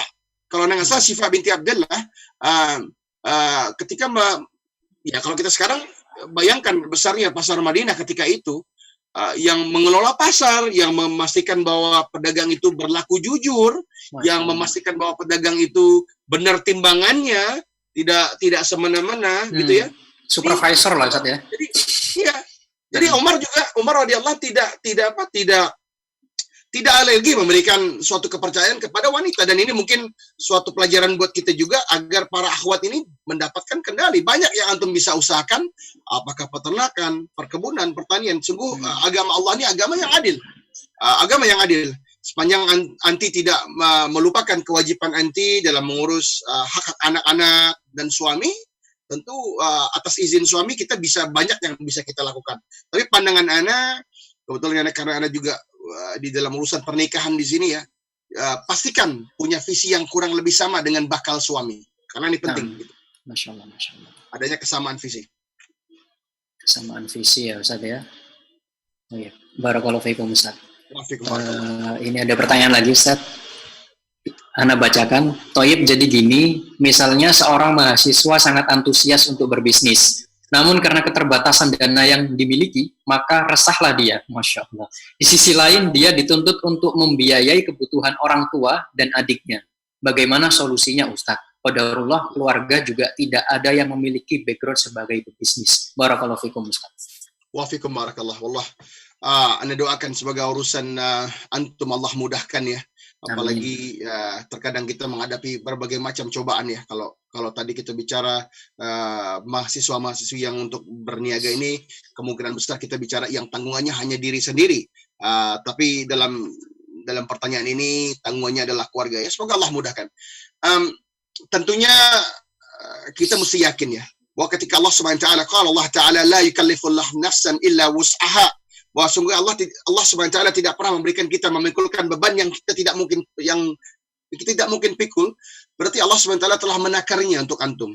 Berarti pastilah antum memang mampu memikul beban itu, tanggung jawab itu, semoga jadi amalun jariah buat antum. Tapi pandangan ana ini ya, kita harus mulai dari yang paling basic. Carilah ilmunya, karena Anda bukanlah seorang yang mengatakan modal utamanya adalah fulus. Modal utamanya adalah keahlian. Ya, kita mungkin nggak lupa ya ketika kita lihat bagaimana Hisham ibn Malik, kalau Anda nggak salah ya, seorang khalifah yang sangat kaya yang mewariskan, yang punya 11 anak laki-laki kalau Anda nggak salah. Kalau Anda salah untuk benerin. Ya, dia punya anak 11 laki-laki dengan masing-masing warisannya tuh 1 juta dinar. Ya, inilah Islam. Kita banyak melihat dalam sejarah. Kalau ada nggak salah, Hisham bin Malik rahimahullah ini punya anak 11 laki-laki, masing-masing punya warisan 1 juta dinar. Jadi ini bukan uang kecil. Ini kalau kita bicara 1 dinar ukurannya Umar bin Khattab 4,25 gram emas. Jadi antum kaliin aja 4,25 gram dikali 1 juta dinar. Jadi berapa itu? 4 ton, 4,25 ton emas. Ya berapa triliun uang hari ini ya. Nah, ketika kita bandingkan dengan Umar bin Abdul Aziz, Umar bin Abdul Aziz rahimahullah, seorang khalifah yang tidak meninggalkan uang untuk anak-anak keturunannya ketika dia wafat. Tapi yang terjadi tanpa ilmu, tanpa keahlian, keturunan Hisham bin Malik rahimahullah ini kemudian menjadi para mustahik. La haula wala quwwata illa billah. Walaupun dengan uang yang sangat banyak, dia kemudian menjadi seorang mustahik. Dan ketika Umar bin Abdul Aziz meninggalkan keahlian, ya, ilmu atas Quran dan Sunnah kepada anak-anak keturunannya, bahwa anak-anak keturunan beliau dalam waktu yang tidak lama menjadi muzaki. Masya Allah. Nah, jadi yang kalau terkadang kita kalau bicara tijarah, yang kita utarakan adalah Anda nggak punya modal ya Ustaz, Anda nggak punya modal. Modal utama antum adalah keahlian. Ketika antum punya keahlian, antum bisa tawarkan kerjasama. Tadi Ustadz Syafiq hafizahullah mengajarkan kita bagaimana kita melakukan syirkah ya. Mungkin kita bisa bicara mudharabah, murabahah, berbagai macam konsep syariah yang bisa kita bahas. Tapi kalau antum tidak punya keahlian, maka seluruh uang yang ada di dunia ini pun tidak akan berguna. Karena dia akan habis. Kalau 1 juta dinar habis, ya, bayangkan kita sekarang nggak punya uang seperti itu gitu ya. Bayangkan berapa kekayaan Hisham bin Malik yang 11 anaknya aja dia wariskan sedemikian banyak. Berarti berapa total harta tersebut ketika beliau masih wafat? Dan tentunya ini belum kita bicara anak-anak perempuan beliau, kita belum bicara istri-istri beliau gitu ya. Kita bisa coba menghitung gitu kan. Tentu ini adalah harta yang paling tidak kita bicara berapa? 50-60 ton emas gitu ya. Yang sangat banyak. Dan terlebih ketika itu uang segitu nggak bisa juga dibandingkan Bill Gates uangnya lebih banyak hari ini. Tapi kita nggak bisa bandingkan karena uang segitu lebih banyak di waktu itu karena kita nggak bisa pesawat zaman itu. Kita nggak bisa beli kemewahan seperti katakan kapal-kapal persiar yang ada hari ini. Kita nggak bisa beli rumah-rumah mewah yang ada yang sebesar sekarang ini. Jadi keadaannya itu benar-benar kekayaan yang luar biasa gitu kan ya. Tapi tanpa keahlian terbukti dia habis dan hangus. Jadi kalau antum punya keahlian, kejar keahlian itu, perbaiki keahlian itu, tawarkan kerjasama pelan-pelan. Semoga Allah mudahkan. Allahu a'lam. Masya Allah. Latih terus keahlian sampai jadi seorang expert di bidang itu ya Ustaz. Ya. Nah, karena kita tahu, karena ketika Nabi SAW mengatakan idza wusidal amru ila ghairi ahlihi fantazir sah. Ini hadis kita sering dengar. Antum semua hafal ana yakin, ya. Tapi jangan jangan dibaca pelan cepat begitu terus lupa gitu ya. Nah, itu ada ininya, baca dengan rasa gitu ya. Wallahal azim, ini Anda kalau nggak tahu Anda jangan dagang. Karena ada kaidah lain. Kita lihat bagaimana Imam Ahmad bin Hanbal rahimahullah, kalau kita lihat beliau dengan tokonya ya, dukan min abi kata beliau rahimahullah, toko yang ditinggalkan oleh abah beliau. Beliau merasa tidak punya kemampuan, dan orang yang adil akan dirinya mengetahui berapa banyak kemampuan yang dia punya. Dalam kasusnya Imam Ahmad bin Hanbal rahimahullah, beliau memutuskan untuk berhemat saja, paling tidak mengandalkan uang sewa untuk tidak hidup berlebihan, tapi punya kemampuan untuk terus menuntut ilmu. Nah, tentunya Anda juga harus adil bahwa berniaga bukan buat semua orang. Nah, ini kita harus jujur. Kalau kita mengaku kita mu'tadil, nah, bahwa berniaga juga bukan buat semua orang, karena tidak semua orang juga siap akan konsekuensinya. Tidur lebih sedikit, ya, keluarga lebih penat gitu ya. Karena ini kepastian, ya ikhwah wa akhwatul kiram, semua yang berniaga ini pasti lebih capek, lebih nggak bisa antum katakan bahwa ini anak hada yaumil ahad, ada rehlah gitu ya, istirahah. Nah, ini belum tentu, karena kita tahu ibu-ibu yang mungkin dagang kue pagi-pagi ahad ini mungkin udah bangun lebih awal, udah membuat ini. Jadi kita juga harus tahu diri, bisa mengukur kemampuan dan kapasitas diri bahwa kita melakukan sesuatu yang kita punya kemampuan. Wallahu a'lam. Baik, Ustaz. Barakallahu fikum. Mungkin satu pertanyaan lagi ya, ini yang terakhir insyaallah. Siapa itu? Iya, belum ya. Itu tolong dimatikan itu mic-nya. Baik, jazakumullah khairan. Nah, ini ada pertanyaan dari saudara. Oh enggak, dari saudara ini aja ya, Raffi Hervanda. Baik, tafadhol. Ada saudara Raffi? Ada. Baik, tafadhol. Mau tanya tentang tadi kan diceritakan Syekh Abdul Jabar ini kan lulusan New Zealand, kemudian intinya merantau lah ke luar negeri gitu. Nah, anak ini juga berpikir kalau ulama-ulama pun dulu kan juga merantau gitu loh. Dia tidak berdiam di daerahnya gitu. Artinya dia harus pergi gitu loh ke daerah yang maju atau besar gitu lah. Nah, apakah kita ini sebagai orang daerah kayak saya pribadi gitu loh, apa harus juga merantau gitu loh? Karena saya lihat kalau memang pengusaha-pengusaha luar negeri yang kayak contohnya Syekh Abdul Jabar pribadi sendiri itu kan juga hebat gitu loh. Bukannya bilang di Indonesia tidak prospek, tapi saya sering lihatnya yang powerful tuh kenapa yang selalu di Amerika, di Inggris kayak gitu. Mungkin bisa dijawab bagaimana menyikapi hal ini. Terima kasih. Gini, jazakallah.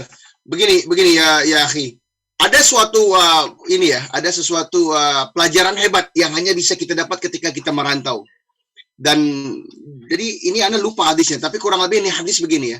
Seseorang itu tuh yang sangat berbahagia itu apabila dia bisa tinggal di daerahnya, bermukim ya, punya teman-temannya, punya ahli-ahli keluarganya, dan punya penghasilan yang layak. Nah, tentunya ini kesempurnaan gitu ya. Kalau memang antum bisa lahir di suatu tempat, punya pekerjaan yang perdagangan yang masya Allah, dan di antara keluarga-keluarga antum ini adalah kesempurnaan. Tapi sangat jarang ini terjadi.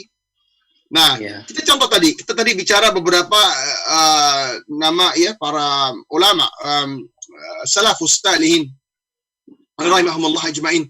Kita dapatin, bahkan tadi kita bicara Imam Ahmad bin Hanbal rahimahullah, itu bagaimana beliau jalan dari Marwi ya. Marwi itu sekarang Khorasan, Turkmenistan kalau hari ini, kalau sepandang pengetahuan anak, dari Marwa datang menuju ke Irak, ke Baghdad, kemudian ke Jazirah, ke Hijaz untuk belajar gitu ya. Kemudian kita banyak dengar cerita bagaimana beliau berjalan kaki ke Basra.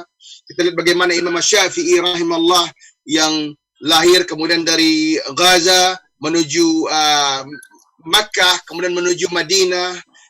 Kita lihat bagaimana Imam Abu Hanifah rahimahullah yang keseluruhannya kita bisa katakan mungkin tentu ada yang tidak pergi ya, seperti misalkan kita bicara Imam Malik rahimahullah, Imam Darul Hijrah yang memang tidak pernah meninggalkan Madinah. Tapi ini adalah lebih merupakan suatu keadaan minoritas. Kebanyakan para ulama yang kita dapati, kita pelajari hari ini mendapatkan pelajaran hebat ya. Abdullah bin Mubarak, kita dengar seorang ahlul safar, rahimahullah, yang yang biasa berpergian ribuan kilometer di atas unta. Jadi merantaulah, ya akhi. Antum merantaulah dengan bekal takwa, antum merantaulah dengan bekal ridha dari kedua orang tua antum merantaulah dengan semangat juang yang tinggi. Karena dalam perantauan ini kita akan mendapati jati diri kita yang sebenarnya. Bahkan bagi banyak orang, kita bahkan berharap akan dapat lebih dekat dengan Allah Rabbul Alamin. Jadi ini teman-teman yang sekarang di SEDI, Anda kurang paham, tapi kebanyakan dari teman-teman ini mungkin berasal dari daerah-daerah lain yang ada di Indonesia untuk datang. Jadi semakin kita lihat ada suatu suatu keselarasan mungkin ya. Kalau kita lihat orang-orang yang merantau biasanya lebih memiliki semangat juang. Ini ada suatu kesamaan tekad ini biasanya. Yang merantau juga cenderung lebih gigih. Karena biasanya orang yang nggak gigih nggak akan mau merantau. Karena kita sudah merantau, kita juga biasanya ingin memberikan hasil yang terbaik. Walaupun kita yakin dan hakul yakin bahwa sesuatu itu ataupun akhir dari suatu proses itu murni milik Allah. Apakah itu kita anggap berhasil apa tidak, itu hanya murni milik Allah. Kita tidak pernah, seorang mukmin ini nggak pernah memikirkan hasil akhir. Seorang mukmin hanya memiara dan berusaha di atas proses-prosesnya, menjaga tahapan-tahapannya, dan tentunya ikhlas, dan kita yakin kalau kita berada di atas kebenaran, di atas manhaj Nabi SAW, tentu kita merasa yakin bahwa pertolongan Allah itu akan mendatangi kita. Kita harus yakin bahwa Allah SWT punya sifat yang paling utama di antara sifat Allah adalah Ar-Rahman, Ar-Rahim. Inilah yang memang perlu kita sebut dan pelajari lebih banyak. Karena ketika kita yakin bahwa Allah itu Ar-Rahman, ya, jadi Ar-Rahman ini suatu sifat yang kalau kita bahas mungkin kita nggak cukup ngebahas sampai besok pagi. Ini sifat yang memang harus lebih banyak kita pelajari, bahwa Allah Subhanahu Wa Taala ini nggak mungkin atas segala kerahmanan Allah ini pasti Allah Subhanahu Wa Taala akan menjaga kita. Jadi pandangan anak, antum merantau sepanjang antum memiliki bekal takwa, antum minta ridha orang tua, antum juga punya bekal yang lainnya. Penting, karena nggak ada orang merantau tanpa bekal, ya akhi. Antum punya bekal, ya cukup bekal duit, ya bekal ilmu, bekal semangat, semua ini mesti dipaketkan sehingga dia nggak hanya, wah Anda merantau nih, Anda bekal takwa. Karena dalam Quran katakan bahwa bekalnya takwa, nggak gitu juga gitu ya. Karena kalau itu keadaannya, kita lihat bagaimana Abdullah bin Mubarak rahimahullah itu, ya kita tahu bagaimana beliau itu sebelum perjalanan dipikirkan perjalanannya, kemudian masing-masing menabung, memberikan suatu kontribusi, ya, kemudian kontribusi itu dijaga. Oke, kita akan berjalan melewati katakan dari Khurasan, kita akan menuju kemana, ke Syam, kemudian ke Irak, kemudian menuju Makkah. Kita akan hitung kira-kira berapa untuk penginapan, berapa untuk makanan, berapa untuk unta, dan berbagai macam keperluan. Tentunya dalam perniagaan ini kita juga harus berpikir yang sama. Wallahu a'lam. Afwan Ustaz, Anda mau menegaskan lagi. Tapi kalau misalnya merantaunya ke kayak Amerika, Inggris itu nggak ada masalah ya? Atau tetap pilih-pilih negara atau gimana?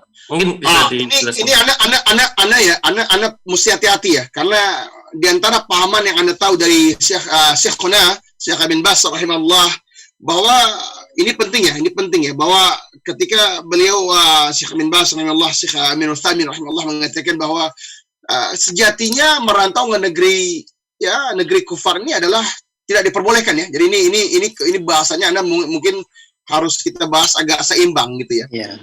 Kecuali tapi ada kecuali antum akan mendakwahkan Islam ya. Jadi ini menjadi ini merupakan suatu kaitan yang memang maka menjadi seorang pendakwah ini adalah keniscayaan bagi setiap diri seorang muslim. Karena ketika kalau yang ini karena kalau kita udah bicara Syekh bin Baz rahimahullah, Syekhuna rahimahullah, ini kita bukan bicara bukan bicara bahasan kecil, tapi mungkin waktu kita nggak mencukupi untuk detail ke sana. Tapi ada di antara pendapat beliau rahimahullah yang mengatakan bahwa kecuali antum benar-benar ingin mendakwahkan Islam. Jadi banyak kaidah-kaidah di dalam sunnah di mana sesuatu itu biasa punya keumuman bahwa dia tidak dibolehkan kecuali gitu ya. Jadi dakwah ini merupakan sesuatu kebaikan yang luar biasa. Sebagaimana kita juga banyak hal-hal yang tidak dibolehkan, tapi ketika ini dakwah dia menjadi boleh gitu ya. Nah, dan ini pandangannya kenapa? Karena menjaga akidah antum, menjaga akidah yang lurus ini merupakan prioritas.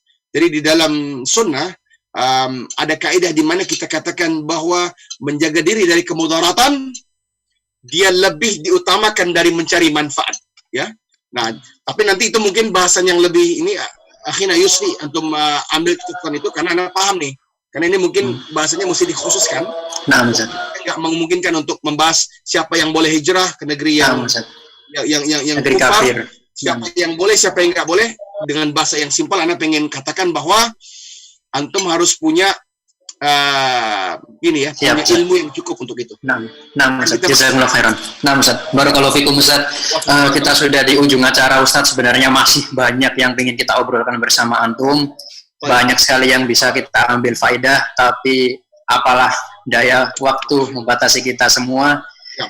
Dan insya Allah itu dulu untuk hari ini, para pemirsa yang dirahmati oleh Allah Subhanahu wa Ta'ala. Semoga apa yang kita simak pada hari ini dapat bermanfaat untuk diri kita sendiri dan juga orang lain. Dan terima kasih untuk para media yang sudah merelay kajian hari ini. Ada Teman Tajir, ada Hang TV, Hang FM Batam, Masya Allah, banyak sekali Ustaz, Al-Hikmah FM Banyuwangi, MS TV, Handil Mengaji, Safdah TV, Fastabikul Khairat Lumajang, MKSS TV, DS TV Tenggarong, Salam TV, Tegal Mengaji, Unggaran Mengaji, Syiar Tauhid Aceh, Surabaya Mengaji, Wesal TV, Radio Amoba, Kisaran Mengaji, Mutiara Sunnah Palu, Sunnah Indonesia, Sapa Muslim, Tegal Mengaji, Bima Mengaji, Wesal TV, Salaf Itiba, Mutiara Sunnah Palu, Sunnah Jalan Pasti TV, Konsultasi Islam, Mumtaz TV, dan itu, Masya Allah, dan juga Lorong Faradisa ini tentunya. Masya Allah Ustaz, acara hari ini insya Allah manfaatnya tersebar di seluruh penjuru Indonesia dan semoga bermanfaat bagi kita sendiri dan semuanya, dan kita dapat mengamalkannya yang utama. Nah, Ustaz, Anda pengen tutup sedikit dengan begini ya. Ya, kalau sampai jam 19. Pertanian, peternakan begini ya. Kalau kita lihat bagaimana Allah Subhanahu wa taala ajarkan kita dalam Quran, bahwa kalau kita baca suratul Rahman, suratul Waqiah, kita bicara bagaimana janji-janji Allah akan surga, kita dapati isinya peternakan, pertanian gitu ya. Buah-buahan yang baik, yang ranum, yang wangi ya. Bahkan ada seorang sahabi yang bertanya kepada Nabi SAW, "Ya Rasulullah, apakah di dalam surga nanti ada yang namanya peternakan?" Karena kecintaan kita ini akan binatang-binatang ternak ini adalah sesuatu yang bentuknya fitrah, gitu ya.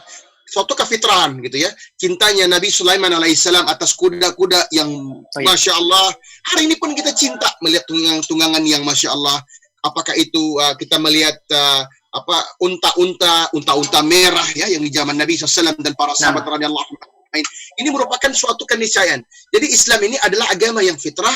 Islam tidak menyuruh kita menahan diri atas sesuatu yang fitrah, tapi mengontrol diri dan memastikan bahwa di atas sesuatu yang fitrah ini kita mampu bersinergi dan menjadikan kacamatanya yu'minu billah wal yawmil akhir, dan benar-benar memahami bahwa kehidupan ini adalah sebentar, dia akan selesai, dia akan lenyap, dia akan musnah, dan benar-benar pintar menggunakan sisa hidup kita yang tinggal sedikit ini untuk menjadi lahan yang menguntungkan, tidak hanya untung di dunia tapi juga berhasil mendapatkan surga Allah.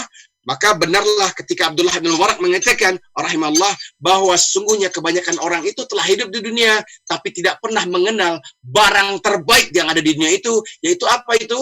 Barang terbaik itu mengenal Sang Pencipta, mengenal Allah Rabbul Alamin, mengenal Allah Azza wa Jal. Dan ini adalah suatu kerugian terbesar. Kalau orang pernah hidup di dunia ini, pernah mampir di dunia, nggak kenal Allah. Karena kalau kita nggak kenal Allah, maka mustahil kita bisa mampu berkontribusi melakukan yang terbaik. Wa akhiru dawatuna, ana Abdul Fakir Riza Abdul Jabbar, ana mohon maaf kalau ada yang dalam kekhilafan, sengaja ataupun tidak sengaja. Kalau di antara komentar ana ada yang kurang baik, kurang berkenan, ataupun di antara ilmu ana yang dhaif, analah hanya seorang talibul ilm, dan jauh dari kebaikan, terkadang banyak salah. Dan sungguhnya kalau ada kebenaran, hadza faminallah, semuanya hanya daripada Allah Rabbul Alamin. Subhanakallahumma wa bihamdika asyhadu an la ilaha illa anta wa astaghfiruka wa atubu ilaik. Wa barakallahu fikum. Assalamualaikum warahmatullahi wabarakatuh. Waalaikumsalam barakallahu, waalaikumsalam warahmatullahi wabarakatuh. Ustadzana jazakumullahu khairan. Dan jangan lupa untuk para peserta akan ada link. Mohon bagi para peserta untuk mengisi link tersebut agar kami bisa mendapatkan pendapat antum tentang saran dan kritik antum agar untuk acara-acara berikutnya kami dapat menjadi lebih baik. Thayyib, jazakumullahu khairan wa barakallahu fikum. Kita tutup acara pagi hari ini. Assalamualaikum warahmatullahi wabarakatuh. Waalaikumsalam warahmatullahi wabarakatuh. Wabihamdika asyhadu an la